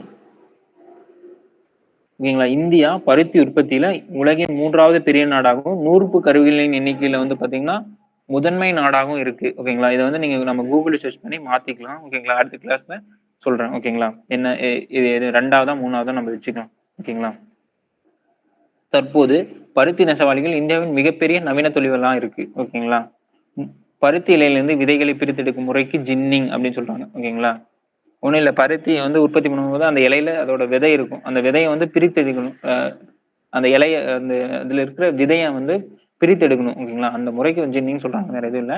மும்பை மற்றும் அதன் புறநகர் பகுதியில் பருத்தி ஆலைகள் வந்து செறிந்து காணப்படுவதால் மும்பை வந்து இந்தியாவோட மான்செஸ்டர் அப்படின்னு சொல்லுவாங்க. ஓகேங்களா? இப்ப வந்து பாத்தீங்கன்னா அகமதாபாத்தா மாத்திருக்காங்க. ஓகேங்களா? மும்பைல வந்து பாத்தீங்கன்னா, இப்ப வந்து பொல்யூஷன் அதிகமா இருக்கு. அந்த மாரி தொழிற்சாலைகள் வந்து இடம் அதிகமா இருக்குன்ட்டு அகமதாபாத்துக்கு இப்ப மாத்திட்டாங்க. இந்தியாவோட மான்செஸ்டர். ஓகேங்களா? கூகுள்ல சர்ச் பண்ணி நோட் பண்ணி வச்சுக்கோங்க. ஓகேங்களா? ஏன்னா இப்ப வந்து மும்பைல அகமதாபாத். ஓகேங்களா? என்று அழைக்கப்படுது. மகாராஷ்டிரா மாநிலத்தில் காணப்படும் கரிசல் மண், ஈரப்பத காலநிலை. அப்ப வந்து பாத்தீங்கன்னா, மகாராஷ்டிரா வந்து பாத்தீங்கன்னா, ஏன்னா கரிசல் மண் வந்து பாத்தீங்கன்னா, பருத்தி உற்பத்திக்கு ரொம்ப ரொம்ப இம்பார்ட்டன்டான ஒரு ஒரு சோர்ஸா இருந்துச்சு. ஓகேங்களா? ஏன்னா கரிசல் மண்ல பருத்தி நல்லா விளையும். அதனாலதான் அங்க வந்து பாத்தீங்கன்னா, இந்த நெசவு தொழிற்சாலைகள் அதிகமா இருந்துச்சு. அதே மாரி மும்பை துறைமுகம் வந்து ஈஸியா வந்து பாத்தீங்கன்னா, போக்குவரத்து வசதிக்கு இருந்தது. ஓகேங்களா? அதனாலதான் அங்க அப்ப இருந்துச்சு. அதே மாரி பாத்தீங்கன்னா, மகாராஷ்டிரம், குஜராத், மேற்கு வங்கம், உத்தரப்பிரதேஷ், தமிழ்நாடு ஆகிய மாநிலங்கள்ல பருத்தி நெசவாலைகள் நிறைய இருக்குன்னு சொல்றாங்க. தமிழ்நாட்டுல வந்து பாத்தீங்கன்னா, கோயம்புத்தூர்ல எல்லாம் தெரிஞ்ச விஷயம். கோயம்புத்தூர்ல பாத்தீங்கன்னா, அதிகமான பருத்தி நெசவாளிகள் இருக்கு. ஓகேங்களா? அதனால என்ன பண்ணுவாங்கன்னா, தென்னிந்தியாவோட மான்செஸ்டர். மான்செஸ்டர்னா ஒண்ணும் இல்ல. இங்கிலாந்துல இருக்கிற ஒரு பிளேஸ் பேர் தான் மான்செஸ்டர்ன்னு சொல்லுவாங்க. ஓகேங்களா? அங்க வந்து பாத்தீங்கன்னா, பருத்தி வந்து நிறைய உற்பத்தி பண்ணுவாங்க. அதே மாரி இந்தியாவோட மான்செஸ்டர் அகமதாபாத், தென்னிந்தியாவோட மான்செஸ்டர் கோயம்புத்தூர். ஓகேங்களா? வேற எதுவும் இல்ல. மான்செஸ்டர்னா அதுவும் ஒரு பிளேஸ் தான். ஓகேங்களா? எப்படி அங்க பருத்தி வந்து அதிகமா உற்பத்தி பண்ணுவாங்களோ, அதே மாரி இந்தியால இங்க வந்து பாத்தீங்கன்னா, பருத்தி அதிகமா உற்பத்தி பண்ற இடங்கள் பேரு இப்படி சொல்றாங்க. அதுதான் மான்செஸ்டர்ன்னு சொல்லுவாங்க. வேற எதுவும் இல்ல.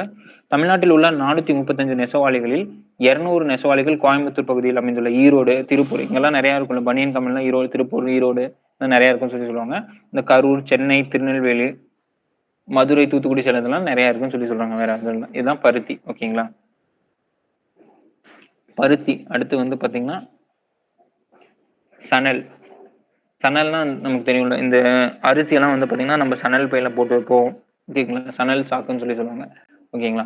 அதுக்கு மட்டும் இல்லாம நெறைய இந்த வீடுகள் துடைக்கிற தொடப்பம், இந்த மாரி நெறைய இடத்துல வந்து பார்த்தீங்கன்னா, இந்த சணல்கள் வந்து யூஸ் பண்றாங்க. ஓகேங்களா? சணல் என்பது குறைவான விலையில் கிடைக்கக்கூடிய இலை நார். ஓகேங்களா? இது வந்து சிப்பங்கள் மற்றும் சாக்கு பைகள் தயாரிக்க பயன்படுகிறது. தற்காலத்தில் சணலானது பருத்தி மற்றும் ரோமத்துடன் சேர்த்து நெசவு செய்யப்படுகிறது அப்படின்னு சொல்றாங்க. பருத்தி நெசவுக்கு அடுத்தது செகண்ட் வந்து சணல் சொல்றாங்க. ஓகேங்களா? பருத்திக்கு அப்புறம் பெரிய தொழிற்சாலை வந்து பார்த்தீங்கன்னா, பெரிய நெசவு வந்து சணல். ஓகேங்களா? இந்தியால. ஓகேங்களா? சணல் என்பது புதுப்பிக்கக்கூடிய, எளிதில் மக்கக்கூடிய, சுற்றுச்சூழலுக்கு உகந்ததாகவும் உள்ளதால் இது தங்க இலை பயிர்ன்னு சொல்றாங்க. ஓகேங்களா? கருப்பு தங்கம்னு சொல்லி நம்ம நிலக்கரி பார்த்தோம். தங்க இலை பயிர்ங்கிறது சணல். ஓகேங்களா? ஞாபகம் வச்சுக்கங்க. ஓகேங்களா? அதே மாரி தேசிய சணல் வாரியத்தோட தலைமையகம் வந்து பார்த்தீங்கன்னா, கொல்கத்தா. ஏன்னா, அங்க தான் நமக்கு நெறைய கிடைக்கும். அதனால ஜூட் அப்படின்னு இங்கிலீஷ்ல ஜூட்ன்னு சொல்லுவாங்க. ஓகேங்களா? கொல்கத்தா. இங்கிலீஷ்ல படிக்கிறவங்க எப்படி ஞாபகம் வச்சுப்பாங்கன்னா, ஜூட்ன்னு இருக்கறனால, அ கொன்னுட்டா ஜூட் விட்டுருவாங்க. இப்ப கொல்கத்தா, அப்ப ஜூட் போர்டு கொல்கத்தா அப்படிங்கிற மாரி ஞாபகம் வச்சுப்பாங்க. கீழயே இருக்கு பாருங்க, நேஷனல் ஜூட் போர்டு அப்படின்னு. யாராச்சும் ஒருத்தர் கொன்னுட்டா ஒரு ஜூட் விட்டுருவாங்கல்ல. சோ அதனால ஜூட் அது மாரி ஏதோ ஒரு நிமோனிக்ஸ் உங்களுக்கு எப்படி ஞாபகம் வருமோ அப்படி வச்சு படிச்சுக்கங்க. ஓகேங்களா? நெறைய பேரு ஏன்னா நீங்க நெறைய டேட்டாஸ் இருக்கு. எல்லா டேட்டாவும் நம்ம உட்கார்ந்து படிச்சு மைண்ட்ல வச்சுக்கிறது ரொம்ப ரொம்ப கஷ்டம். ஓகேங்களா? சில டேட்டாவ நம்ம திருப்பி படிச்சு ஞாபகம் வச்சுக்கணும். சில டேட்டா இந்த மாரி நிமோனிக்ஸ் வச்சு ஞாபகம் வச்சுக்கலாம். சரிங்களா? இந்தியாவோட முதல் சனநாயகம் பார்த்தீங்கன்னா, ஆங்கிலேயரான ஜார்ஜ் ஆக்லாந்து அப்படிங்கிறனால 1954 1854ல கொல்கத்தாவுக்கு அருகில வந்து ரிஷ்வா அப்படிங்கிற இடத்துல வந்து தொடங்கப்பட்டது. இந்தியா உற்பத்தியில் முதல் இடத்திலும், சணல் பொருட்கள் உற்பத்தியில வந்து பார்த்தீங்கன்னா, வங்கதேசத்திற்கு அடுத்தாங்க 2ஆம் இடத்தில் உள்ளது. ஓகேங்களா?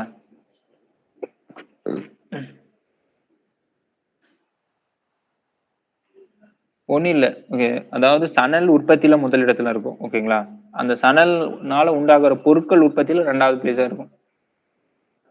கன்ஃப்யூஸ் ஆயிக்காதீங்க. புரியுதுங்களா?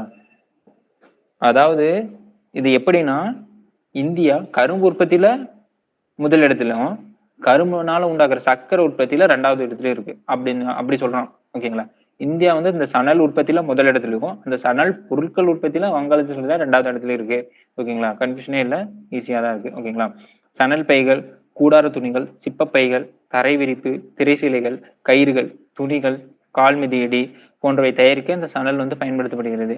இப்ப வந்து ரோமத்துடனும் சேர்த்து நெகிழிகளான அரைக்கலன்கள், காப்பிடப்பட்ட உரைகள் போன்றவற்றை தயாரிக்க இதெல்லாம் யூஸ் ஆகுது அப்படின்னு சொல்றாங்க. ஓகேங்களா?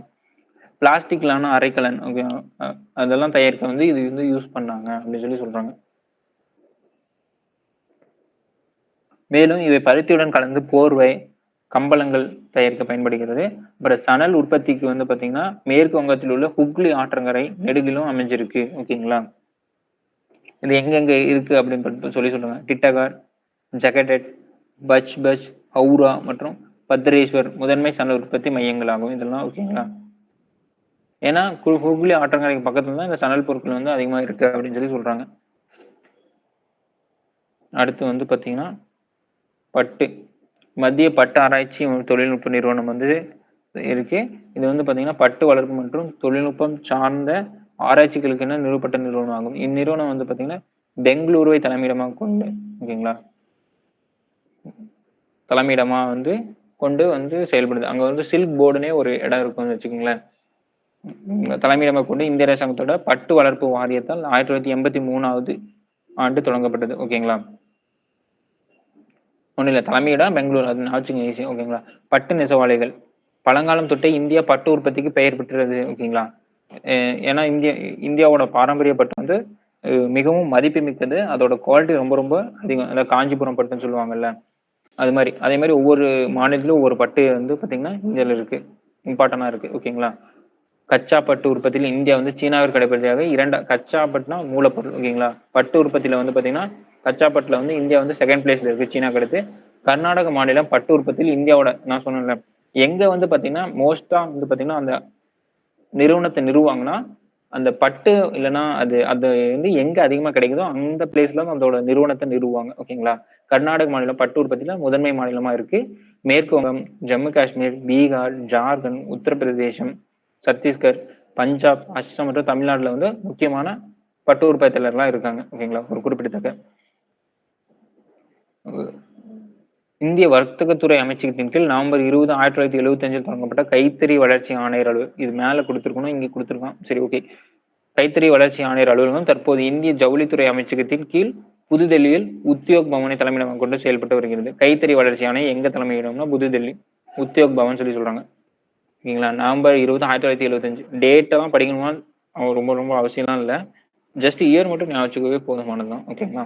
அதான் அப்படியே சொன்ன மாதிரி சர்க்கரை தொழிற்சாலை, கரும்பு, சர்க்கரை கிழங்குகள் அல்லது சர்க்கரை பொருட்கள் அடங்கிய பயிர்கள்ல இருந்து சர்க்கரை வந்து தயாரிக்கப்படுது. மோஸ்டா கரும்புல இருந்து, மற்றபடி சில பொருட்கள்ல இருந்தும் சர்க்கரை வந்து தயாரிக்காங்கன்னு சொல்றாங்க. ஓகேங்களா? இந்தியாவுல சர்க்கரை பெரும்பாலும் கரும்புல இருந்து தான் எடுக்கப்படுது. ஓகேங்களா? அதான் சொன்ன மாதிரி பருத்தி நெசவுக்கு அடுத்து இரண்டாவது பெரிய வேளாண் சார்ந்த தொழிற்சாலைகள்ல இதுவும் ஒண்ணுன்னு தான் சொல்லிருக்காங்க. இதுவும் தான் சொல்லியிருக்காங்க, இதுவும் கிடையாது. ஓகேங்களா? இதுவும் ஒண்ணு அப்படின்னு சொல்லி சொல்றாங்க. ஓகேங்களா? உலக கரும்பு உற்பத்தியில பிரேசிலுக்கு அடுத்தபடியா 2வது பிளேஸ். ஓகேங்களா? கரும்பு உற்பத்தியில வந்து பாத்தீங்கன்னா பிரேசிலுக்கு அப்புறம் 2வது பிளேஸ். கரும்பு வந்து பாத்தீங்கன்னா எளிதில் வந்து எடை இழக்கும் தன்மை உள்ளதால் போக்குவரத்திற்கு அதிக எடை கொண்டதாகவும் உள்ளதால் இத்தொழிற்சாலைகள் கரும்பு பயிரிடும் பகுதிகளுக்கு அருகாமையிலே இருக்கும். ஓகேங்களா? மோஸ்டா வந்து அப்படிதான் வந்து அவங்க அதான் சொன்ன மாதிரி எங்கெல்லாம் வந்து இரும்பு தாது கிடைக்குதோ அங்கதான் ஃபர்ஸ்ட் பக்கத்துல தான். ஏன்னா நமக்கு போக்குவரத்து செலவு ரொம்ப ரொம்ப கம்மியாகும் சொல்லிட்டு அப்படி நிறுவாங்க. அதே மாதிரி இங்க கரும்புக்கு என்ன பண்றாங்க, கரும்பு வந்து ஈஸியா எடை இழக்கிற ஒரு பொருள். ஓகேங்களா? அதனால கரும்பு எங்கெல்லாம் உற்பத்தி பண்றாங்க அதுக்கு பக்கத்துலயே தான் கரும்பு தொழிற்சாலைகள் வைப்பாங்க. ஓகேங்களா? நாட்டின் மொத்த சர்க்கரை உற்பத்தியில் உத்தரப்பிரதேசம் தான் அதிகமா இருக்கு. ஓகேங்களா? இது வந்து முதலிடம். ஓகேங்களா? இந்திய நாட்டுல எந்த மாநிலம்னா உத்தரப்பிரதேசம் மேல, மகாராஷ்டிரா, கர்நாடகா, ஆந்திரா, தமிழ்நாடு, பீகார், பஞ்சாப், ஓகேங்களா, குஜராத், ஹரியானா மற்றும் மத்திய பிரதேசம் ஆகிய மாநிலங்கள் 90% சர்க்கரை ஆலைகளை உற்பத்தி செய்யும் மாநிலம் இருக்கு. ஓகேங்களா? கரும்பு உற்பத்தியில 2வது இடமா இருக்கு. ஓகேங்களா? அதே மாதிரி சர்க்கரை உற்பத்தியில வந்து நம்ம என்ன பிளேஸ்ன்னு பாத்துங்க. ஓகேங்களா? அதுவும் இருக்கு. கரும்பு உற்பத்தியில 2வது, சர்க்கரை உற்பத்தியில என்னென்ன பிளேஸும் கொடுக்கல. அது நம்ம கூகுள்ல சர்ச் பண்ணி நோட் பண்ணி வச்சுக்கலாம். அதே மாதிரி இந்திய மாநிலத்துல சர்க்கரை உற்பத்தி இங்க வந்து சர்க்கரை தான் சொல்லியிருக்காங்க, கரும்பு கிடையாது. சர்க்கரை உற்பத்தியில வந்து பாத்தீங்கன்னா 50%. ஓகேங்களா? அதே மாதிரி உலகத்துல வந்து பாத்தீங்கன்னா கியூபான ஒரு நாடு தான் அதிகமா சர்க்கரை உற்பத்தி செய்யும். ஓகேங்களா? அதெல்லாம் நீங்க பாத்துங்க, கூகுள்ல சர்ச் பண்ணி உங்களுக்கு இம்பார்ட்டன்ட் பாயிண்ட் நோட் பண்ணி வச்சுக்கோங்க. ஓகேங்களா? அடுத்தது வனவளம் சார்ந்த தொழிற்சாலை. அதான் சொல்ல காகித தொழிற்சாலைகள், காடுகள், காகித தொழிற்சாலைகளுக்கு தேவையான மூலப்பொருட்கள், இந்த அரக்கு அது வந்து ஒரு வகையான மரம், விளையாட்டு பொருட்கள், ஒட்டு பலகை, பிளைவுட்னு சொல்லுவாங்க போன்ற பொருட்களை தருது. காகித தொழிற்சாலைகள் வந்து காகிதத்தாள், இந்த காகித அட்டைப்பெட்டி, மெல்லிலை தாள்கள், காகித பைகள் எல்லாமே எந்த எழுதுறதுக்கெல்லாம் என்னென்ன யூஸ் பண்றோமோ அதெல்லாம், இந்த புத்தகம், பத்திரிகை, நாளேடு எல்லாமே, அதான் முக்கியமா பேப்பர்னு சொல்லிட்டா போதும். இந்த உயர்தர அச்சுத்தாள்கள் மற்றும் செய்தித்தாள் உற்பத்திக்கு மென்மரங்கள் மூலப்பொருட்கள் பயன்படுகின்றன. காகித பைகள் கல்வி மற்றும் கல்வி சார்ந்த பயன்பாட்டிற்கு சமுதாயத்தின் ஒட்டுமொத்த நலவாழ்வினை அளவிடும் கருவியாக இருக்கு அப்படின்னு சொல்லுவாங்க. இந்தியாவில் ராயல் பெங்கால் காகித தொழிற்சாலை வந்து பாத்தீங்கன்னா கொல்கத்தாவிற்கு அருகில் உள்ள பாலிகஞ்ச் என்ற இடத்துல வந்து 1867 நிறுவியிருக்காங்க. ஓகேங்களா? மரக்கூழ், மூங்கில், சலாய் மற்றும் சாவை பொருட்கள் உபயோகப்படுத்தப்பட்ட காகிதங்கள், கரும்பு சக்கை போன்றவை காகித தொழிற்சாலைக்கு தேவையான மூலப்பொருட்கள் சொல்றாங்க. மேற்கு வங்கம் இந்தியாவில் காகித உற்பத்தி செய்யும் முக்கிய மாநிலம் ஆகும். அதுக்கப்புறம் தமிழ்நாட்டுல வந்து டிஎன்பிஎல் சொல்லி சொல்றாங்கல்ல, அது மாதிரி இருக்கு. மத்திய பிரதேசம், ஒடிசாலாம் இருக்குன்னு சொல்லி சொல்றாங்க. ஓகேங்களா?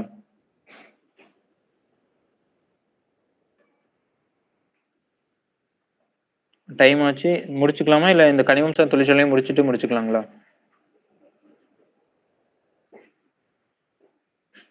அவ்வளவுதான். இன்னும் ஒரு 2 பேஜ் இருக்கு. இன்னும் ஒரு 15 to 20 மினிட்ஸ் ஆகும். ஹலோ ஹலோ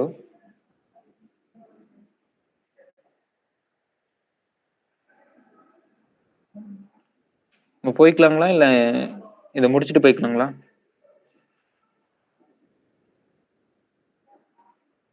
சார் இந்த லெசன் ஹலோ முடிச்சுக்கலாங்களா? சரி, ஓகே. கனிமம் சார் தொழிற்சாலைகள். ஓகேங்களா? கனிமம் சார் தொழிற்சாலைகள்னா அப்படியே நம்ம பாத்தோங்களா, உலோகமற்ற மூலப்பொருட்களை வந்து பயன்படுத்துறது. ஓகேங்களா? அதான் கனிமம் சார் தொழிற்சாலைகள். ஃபர்ஸ்ட் என்ன சொல்லியிருக்கோம்னா இரும்பு எஃகு தொழிற்சாலை. ஓகேங்களா? இந்த பெட்டியை மட்டும் பார்த்தோம்னா இந்திய செய்திகள் மற்றும் காகித ஆலைகள் மத்திய பிரதேசத்தில் இருக்கிற பர்கான்பூர் மாவட்டத்தில் இருக்கிற நோபா நகர் அப்படிங்கிற இடத்துல அமைஞ்சிருக்கு. ஓகேங்களா? மத்திய பிரதேசம் மட்டும் ஞாபகம் வச்சுங்க. தேசிய செய்திகள் மற்றும் காகித ஆலைகள் மத்திய பிரதேசம். ஓகேங்களா? அடுத்து வந்து பாத்தீங்கன்னா இந்த கனிமம் சார் தொழிற்சாலை இரும்பு எஃகு தொழிற்சாலை. ஓகேங்களா? ஒன்னும் இல்ல, இரும்பு வந்து பாத்தீங்கன்னா அதோட மூலப்பொருளா யூஸ் பண்ற தொழிற்சாலை தான். ஓகேங்களா? அடிப்படையான உலோக தொழிற்சாலை சொல்லுவாங்க. இது வந்து பாத்தீங்கன்னா இரும்பை வச்சுதான் மத்த எல்லா தொழிலும் அமையும். ஓகேங்களா? நீங்க எந்த பொருள் எடுத்துட்டாலும் இரும்புங்கிறது ஒரு பேஸா இருக்கும். ஓகேங்களா? நீங்க ஒரு வாகனத்தை உற்பத்தி பண்றதா இருக்கட்டும், ஒரு பொறியியல் கருவியை உற்பத்தி பண்றதா இருக்கும், வீட்டுக்கு தேவையான ஒரு பொருளை உற்பத்தி பண்ண எல்லாத்துக்கும் பேஸா இந்த இரும்பு இருக்கும்ல.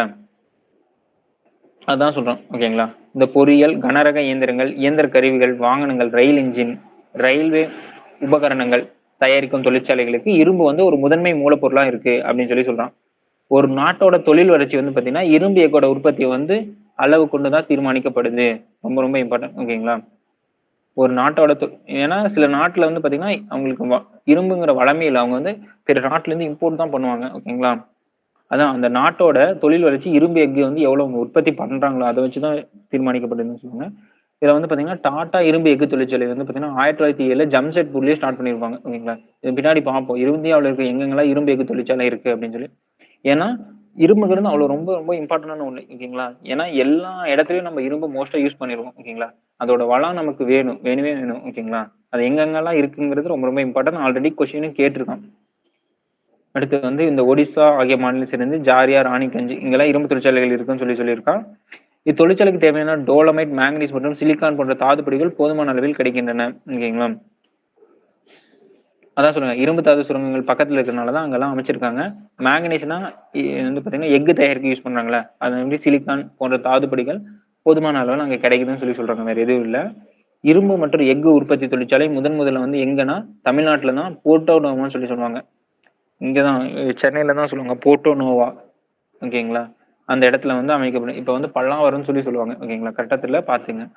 வாகனம் தானியங்கி தொழிலகங்கள் இந்திய உள்நாட்டு வாகன சந்தையின் தேவையை பூர்த்தி செய்வதோடு மட்டுமல்லாமல் உலகளாவிய வாகன சந்தையில ஒரு முக்கிய பங்காற்றும் வகையில் வாகன உற்பத்தியில வந்து இந்தியா வந்து அதான் சொல்றாங்க. இந்தியா இப்ப வந்து பாத்தீங்கன்னா அதிகமான வாகன உற்பத்தி வந்து பாத்தீங்கன்னா பண்ணிட்டு இருக்காங்க. அதுலயும் சென்னையில வந்து பாத்தீங்கன்னா அதிகமான வாகன உற்பத்தி நடந்துட்டு இருக்கு. ஓகேங்களா?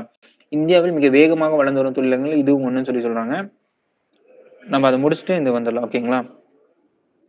இந்தியாவில் முதல் வாகன தொழிலகம் எங்க இருக்குன்னு பாத்தீங்கன்னா மும்பைக்கு அருகில குர்லாங்கிற பிளேஸ்ல வந்து நிறுவிருக்காங்க. இப்பனா 1947 நமக்கு சுதந்திரம் கிடைச்ச அப்ப 1947 பிரீமியர் வாகன நிறுவனம் என்ற பெயர்ல வந்து தொடங்கப்பட்டுச்சு. அதுக்கப்புறம் 1947 கொல்கத்தால இருக்கிற உத்தரபாராங்கிற பிளேஸ்லயும் இந்துஸ்தான் மோட்டார் நிறுவனம் தொடங்கியிருக்காங்க. ஓகேங்களா? இப்போ பாத்தீங்கன்னா இந்தியா வந்து வாகன உற்பத்தியில 7வது பெரிய நாடா இருக்கு. ஓகேங்களா? பரப்பளவுலயும் நம்ம இப்ப 7வது பெரிய நாடா தான் இருக்கும். அதே மாதிரி வாகன உற்பத்தியிலும் 7வது பெரிய நாடா இருக்கு. ஓகேங்களா? இந்நிறுவனமானது இருசக்கர வாகனங்கள், மகிழுந்துகள், ஜீப் இதெல்லாம் வந்து இதான் என்னென்ன வாகனம் இருக்கோ அதெல்லாம் சொல்றாங்க. வேற எதுவும் இல்ல. மும்பை, சென்னை, ஜம்ஷெட்பூர், ஜபல்பூர், கொல்கத்தா, பூனா, புதுதில்லி இங்கெல்லாம் வந்து உற்பத்தி மையங்கள் இருக்குன்னு சொல்றாங்க. ஓகேங்களா? பிரதான வாகன தொழிற்சாலைகளும் அதனை சார்ந்த தொழிற்சாலைகளும் சென்னையை சுற்றியுள்ள பகுதியில் இருப்பதால் சென்னை வந்து ஆசியாவின் டெட்ராய்டு அப்படின்னு சொல்லுவாங்க. அதே மாதிரி டெட்ராய்டுனா என்னன்னு பாத்தீங்கன்னா அதே மாதிரி அமெரிக்கால இருக்கிற ஒரு பிளேஸ். ஓகேங்களா? டெட்ராய்டுங்கிறது அங்க வந்து பாத்தீங்கன்னா அதிகமான வாகன உற்பத்தி நடக்கும். அங்க டெட்ராய்டுங்க பிளேஸ். அதே மாதிரி ஆசியாவோட டெட்ராய்டு எதுன்னு பாத்தீங்கன்னா சென்னைன்னு சொல்றாங்க. இது ஆல்ரெடி குரூப் 4ல கேட்ட கொஸ்டின்.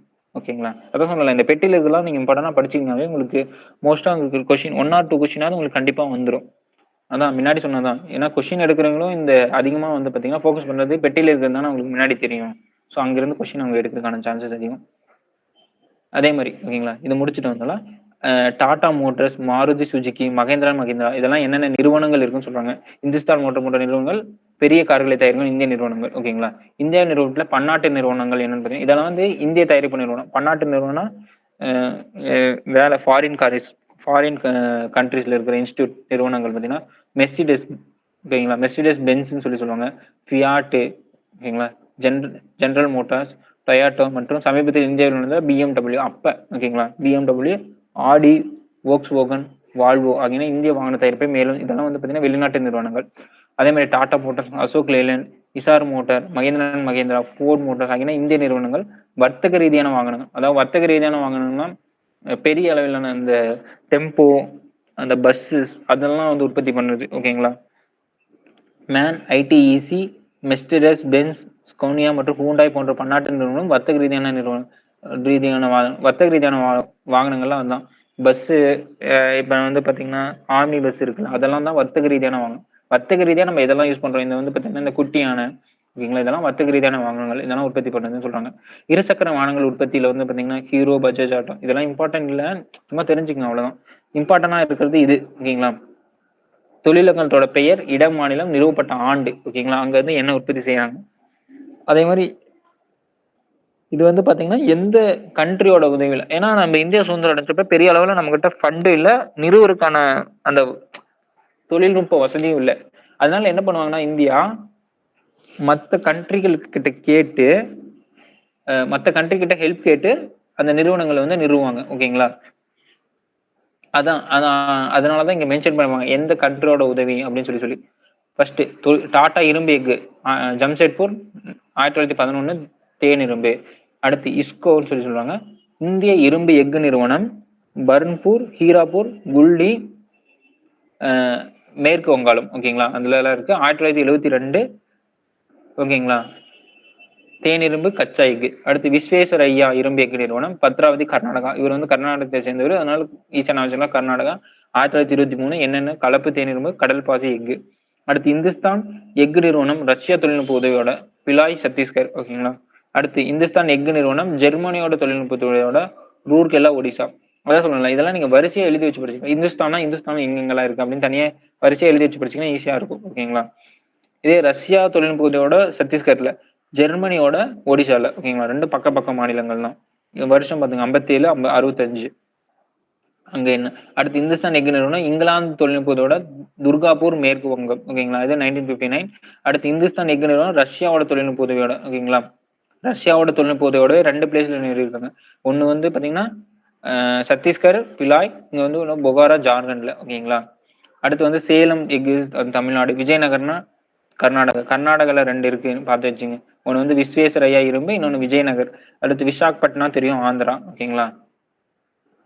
இந்திய இரும்பு எஃகு நிறுவனம் மேற்கு வங்கத்திலேயே 2 இருக்கு. ஓகேங்களா? இது மாதிரி நீங்க கம்பேர் பண்ணி படிச்சீங்கன்னா ஈஸியா இருக்கும்.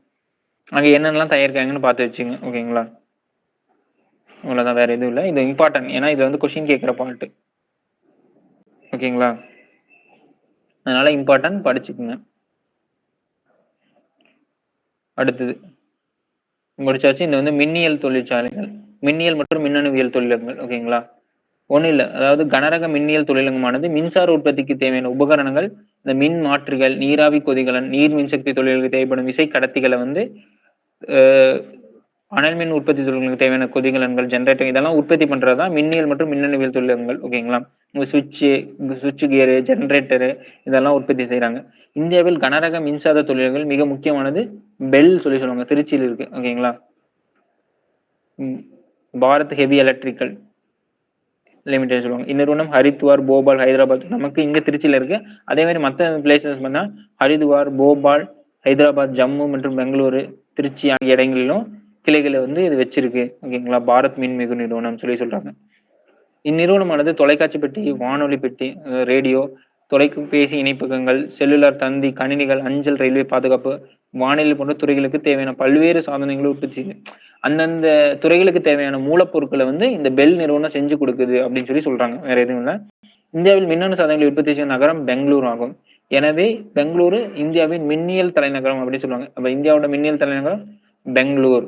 ஹைதராபாத், புதுதில்லி, மும்பை, சென்னை, கொல்கத்தா, கான்பூர், புனே அப்புறம் இடத்துலயும் மின்னியல் உற்பத்தி மையங்கள் இருக்கு. ஆனா மின்னியல் தலைநகரம் பெங்களூர். ஓகேங்களா? அவ்வளவுதான், வேற எதுவும் இல்லை. அடுத்து வந்து மென்பொருள் தொழிலகம். மென்பொருள்னா சாஃப்ட்வேர். ஓகேங்களா? இந்தியா உலகில் உள்ள மிகச்சிறந்த சில மென்பொருள் நிறுவனத்தோட தாயகமா இருக்கு. இந்திய மென்பொருள் தொழில்நுட்பமானது தகவல் தொழில்நுட்பம் மற்றும் வணிகம் சார்ந்த தீர்வுகள் அளிப்பதில் உலக பிரசித்தி பெற்றவர்களாக இருக்கு. அது என்ன வணிகம் சார்ந்த தீர்வுகள், தகவல் தொழில்நுட்பம்னா இப்ப வந்து பாத்தீங்கன்னா இப்ப எல்லாமே சாஃப்ட்வேர் கொண்டு வர ஆரம்பிச்சிட்டாங்க. ஓகேங்களா? இப்ப வந்து ஃபார் எக்ஸாம்பிள் எல்லாத்துக்கும் நம்ம தெரிஞ்சதே சொல்லலாம். இப்ப டேலின்னு ஒரு சாஃப்ட்வேர் இருக்குன்னு வச்சுங்களேன், நம்ம கம்ப்யூட்டர்ல யூஸ் பண்ற ஒரு சாஃப்ட்வேர் தான். அது வந்து எதுக்கு யூஸ் பண்ணணும்னா, முன்னாடி எல்லாம் கணக்கு வந்து பாத்தீங்கன்னா அக்கௌண்ட்ல, அதாவது பதிவேடா எழுதி அது மூலமா எவ்வளவு வரவு செலவுன்னு பாத்துட்டு இருப்பாங்க. ஆனா இப்பெல்லாம் டேலிங்கிற ஒரு சாஃப்ட்வேர் கொண்டு வந்துட்டு அது மூலமா ஈஸியா ஒரு கம்பெனியோட கணக்கு வழக்குகளை பாத்துறாங்க. ஓகேங்களா? அதுதான் அந்த டேலிங்கிற சாஃப்ட்வேர் யார் தயாரிச்சு கொடுக்குறாங்கன்னா இந்த மென்பொருள் தொழிலகங்கள் தான். ஓகேங்களா? அதான் ஒரு வணிக சார்ந்த தீர்வுகளுக்கு அளிப்பது தகவல் தொழில்நுட்பம். ஓகேங்களா? அதுக்கெல்லாம் இந்த வந்து பாத்தீங்கன்னா பிரசித்தி பெற்றதா இருக்குன்னு சொல்றாங்க. வேற எதுவும் இல்லை. அந்த வேர்டிங்ஸ்க்கான அர்த்தம் நீங்க தெரிஞ்சுக்கிட்டாவே உங்களுக்கு ஈஸியா எல்லாமே புரிஞ்சிடும். ஓகேங்களா? பெருசா எதுவும் இல்லை. இந்தியாவோட பொருளாதார வளர்ச்சியில ஒரு மிகப்பெரிய, எல்லாத்துக்கும் தெரியும், இது வந்து சர்வீஸ் செக்டர்னு சொல்லுவாங்க. இப்ப இந்தியாவோட ஜிடிபில அதிகமா கான்ட்ரிபியூட் பண்றது இந்த மென்பொருள் தொழிலகம் தான். ஓகேங்களா? அதனால ஐடி எல்லாம் படிங்க. ஐடி படிச்சா நிறைய சேலரி அப்படின்னு சொல்றாங்கல்ல. அதுக்கு ரீசன் இதுதான். இந்திய பொருளாதார வளர்ச்சியில் ஒரு மிகப்பெரிய வெற்றி வந்து இந்திய மென்பொருள் தொழிலகம் அடைஞ்சிருக்கு. டிசிஎஸ்ன்னு சொல்லுவாங்க. டாடா கன்சல்டன்சி சர்வீஸ் இந்தியாவின் முதல் மென்பொருள் தொழிலகம். ரொம்ப ரொம்ப இம்பார்ட்டன்ட். ஓகேங்களா? இது வந்து 1970ல தொடங்கப்பட்டது. இதோட எல்&டி, இன்ஃபோடெக், ஹைப்ளெக்ஸ், Accenture, Cognizant, Galaxy Solutions, India Private Limited, ITSC, Infotech போன்றவை இந்தியாவோட முக்கியமான மென்பொருள் தொழிலகம்னு சொல்றாங்க. தற்சமயம் இந்தியாவுக்கு 500க்கும் மேற்பட்ட மென்பொருள் தொழிலகங்கள் இருக்கு அப்படின்னு சொல்றாங்க. இந்நிறுவனங்கள் உலகின் சுமார் 95 நாடுகளுக்கு, ஓகேங்களா, நம்ம நாடுகளுக்கு மட்டும் இல்லாம 95 நாடுகளுக்கு வந்து சேவை செய்யுதுன்னு சொல்றாங்க. இதெல்லாம் சென்னை, கோயம்புத்தூர், திருவனந்தபுரம், பெங்களூர், மைசூர், ஹைதராபாத் அங்கெல்லாம் இருக்கு. விசாகப்பட்டினம், மும்பை, பூனா, இந்தூர், காந்திநகர், ஜெய்ப்பூர், நொய்டா, மோகாலி மற்றும் ஸ்ரீநகர் இந்தியாவின் முக்கிய மென்பொருள் மையங்கள் சொல்றாங்க. ஓகேங்களா? அதே மாதிரி இந்திய தொழிலங்கள் எதிர்கொள்ளும் சவால்கள் என்னன்னு பாத்தீங்கன்னா, பல சவால்களை வந்து எதிர்கொள்ளுது. ஓகேங்களா? அதுல வந்து பாத்தீங்கன்னா ஃபர்ஸ்ட் மின் பற்றாக்குறை மற்றும் சீரற்ற மின் விநியோகம். நமக்கு தேவையான மின்சாரம் இன்னும் கிடைக்கல. அதனால அது உற்பத்தி வந்து பாதிக்கப்படுது. தொழிலங்க நிறுவனத்துக்கு ஏற்ற பரந்த நிலப்பரப்பு இல்ல. ஓகேங்களா? இப்ப கூட ஒரு விமான நிலையம் கொண்டு வரணும்னு சொல்றாங்க. பட் ஆனா அந்த விமான நிலையம் கொண்டு வர இடத்துக்கு வந்து இன்னும் எதிர்ப்பு இருக்கு. ஓகேங்களா? ஒரு கரெக்டான ஒரு இடம் வந்து நமக்கு அமையறது இல்ல அப்படின்னு சொல்றாங்க. கடன் பெறுவதில் உள்ள நடைமுறை சிக்கல்கள். ஓகேங்களா? இப்ப பேங்க்ஸ்ல வந்து கடன் பெறுறது வந்து அவ்வளவு ஒன்றும் ஈஸியான ஒரு விஷயமா வந்து இப்ப இருக்கிறது இல்ல. ஓகேங்களா? அதுக்கு நிறைய டாக்குமெண்டேஷன் இருக்கு. உங்களோட ப்ராஜெக்ட் பத்தி நிறைய சொல்ல வேண்டியது இருக்கு. ஸோ அதனால அதுல இருக்கிற நடைமுறை சிக்கல், கடனுக்கான அதிக வட்டி, ஓகேங்களா, அதிகமான வட்டி போறது அது தெரியும். அடுத்து மலிவான ஊதியத்திற்கு வேலையாள்கள் கிடைக்காம, ஓகேங்களா, இப்ப வந்து பாத்தீங்கன்னா இப்ப இருக்கிற விலைவாசிக்கு வந்து பாத்தீங்கன்னா கம்மியான சம்பளத்துல வந்து வேலை செய்யற ஆட்கள் வந்து கிடைக்காம, இப்பவே பாத்தீங்கன்னா விவசாயத்துக்குள்ள நிறைய பக்கம் ஆட்கள் கிடைக்காம இருக்கு. ஓகேங்களா? அது மாதிரி அதே மாதிரி தொழிலகங்களுக்கு இப்ப வந்து ஆட்கள் கிடைக்காத சூழ்நிலை இருக்கு. ஊழியர்களுக்கான தொழில்நுட்பம் மற்றும் தொழில்முறை பயிற்சிகள் கரெக்டா இல்ல. அடுத்து தொழிற்பேட்டை அருகில் வசிப்பதற்கு ஏற்ற சூழல் இல்ல. இப்ப ஒரு தொழிற்சாலை இருந்தா அந்த தொழிற்சாலை பக்கத்துல வந்து பாத்தீங்கன்னா வசிக்கிறதுக்கான ஒரு இடம் இருக்கிறது இல்ல. ஓகேங்களா? இதெல்லாம் தொழிலகங்கள் எதிர்கொள்ளும் ஒரு சவால்கள்லாம் சொல்றாங்க. ஓகேங்களா? அடுத்து இது வந்து இந்த பெட்டி போட்டிருக்கிறது வந்து பாத்தீங்கன்னா சவால்கள் இல்ல, அதை அடிச்சிருங்க. அது வந்து பாத்தீங்கன்னா இந்திய தொழிற்சாலைகள்னால கிடைக்கிற ஒரு நன்மைகள் அப்படின்னு சொல்றாங்க. ஓகேங்களா? வளம் மற்றும் உற்பத்தி வந்து அதிகமா ஆகும். அது வந்து பகிர்வும், வேலை வாய்ப்பு வந்து உருவாகும். இப்போ ஒரு இடத்துல தொழிற்சாலை வந்துச்சுன்னா அது அதனால நிறைய பேத்துக்கு வேலை வாய்ப்பு வந்து கிடைக்குமா? சமச்சீர் பிரதேச வளர்ச்சி. ஓகேங்களா? இப்ப வந்து பாத்தீங்கன்னா ஒரு இடத்துல இருந்து தொழிற்சாலை நிறுவனால அந்த இடத்தோட வேல்யூ வந்து அதிகமாகும். அங்க இருக்க மக்களுக்கான வேலை வாய்ப்பு கிடைக்கும். அதனால அந்த மக்களோட வாழ்க்கை தரம் உயரும். அதனால எல்லா பக்கமும் இருக்கிற அந்த பக்கம் இருக்கிற மக்களோட வளர்ச்சி அதிகமாகும். இப்ப அதே மாதிரி மத்த பக்கம் எல்லாம் தொழிற்சாலை நிறுவ எல்லா பக்கமும் வளர்ச்சி அடையலாம். அதுதான் சமச்சீர் பிரதேச வளர்ச்சின்னு சொல்றாங்க. ஜிடிபி, தனிநபர் வருமானம். ஓகே, அதனால தொழிற்சாலையில வேலை கிடைக்கும். அதனால சம்பளம் உயரும். அதனால தனிநபர் வருமானம் அதிகரிக்கும். வாழ்க்கை தரம் உயரும். அந்த சம்பளத்தை வச்சு அவங்க வாழ்க்கை தரத்தை உயர்த்திங்க. இப்ப நிறைய தொழிற்சாலைகள் நிறுவனால உப உற்பத்தி பொருட்கள் வந்து ஏற்றுமதி பண்ணலாம். சமூகம் மொத்தமா வளர்ச்சி அடையும். இதெல்லாம் தொழிற்சாலைகள்னால நிலையிற நன்மைகள். இந்த சவால்கள் இல்லை. ஓகேங்களா? மாத்திக்குங்க. அதுக்கப்புறம் இங்க இருக்கிற பயிற்சி நாட்களை நீங்க பயிற்சி பண்ணி பாருங்க. ஓகேங்களா? வேற எதுவும் இல்லை. அவ்வளவுதான். ஓகேங்களா? இந்த லெசன் முடிஞ்சது. அடுத்த லெசன் 5th லெசன் வந்து பார்ப்போம். ஓகேங்களா? அடுத்த கிளாஸ்ல 4th லெசன் முடிஞ்சது. எதுவும் டவுட் இருந்தா கேளுங்க. ஓகேங்களா? இப்ப டவுட் இல்லாட்டியும் அடுத்து நீங்க படிச்சுட்டு ஏதோ டவுட் இருந்தாலும் அடுத்த கிளாஸ்ல கேளுங்க. ஓகேங்களா? வேற எதுவும் இல்லை. பார்ப்போம்.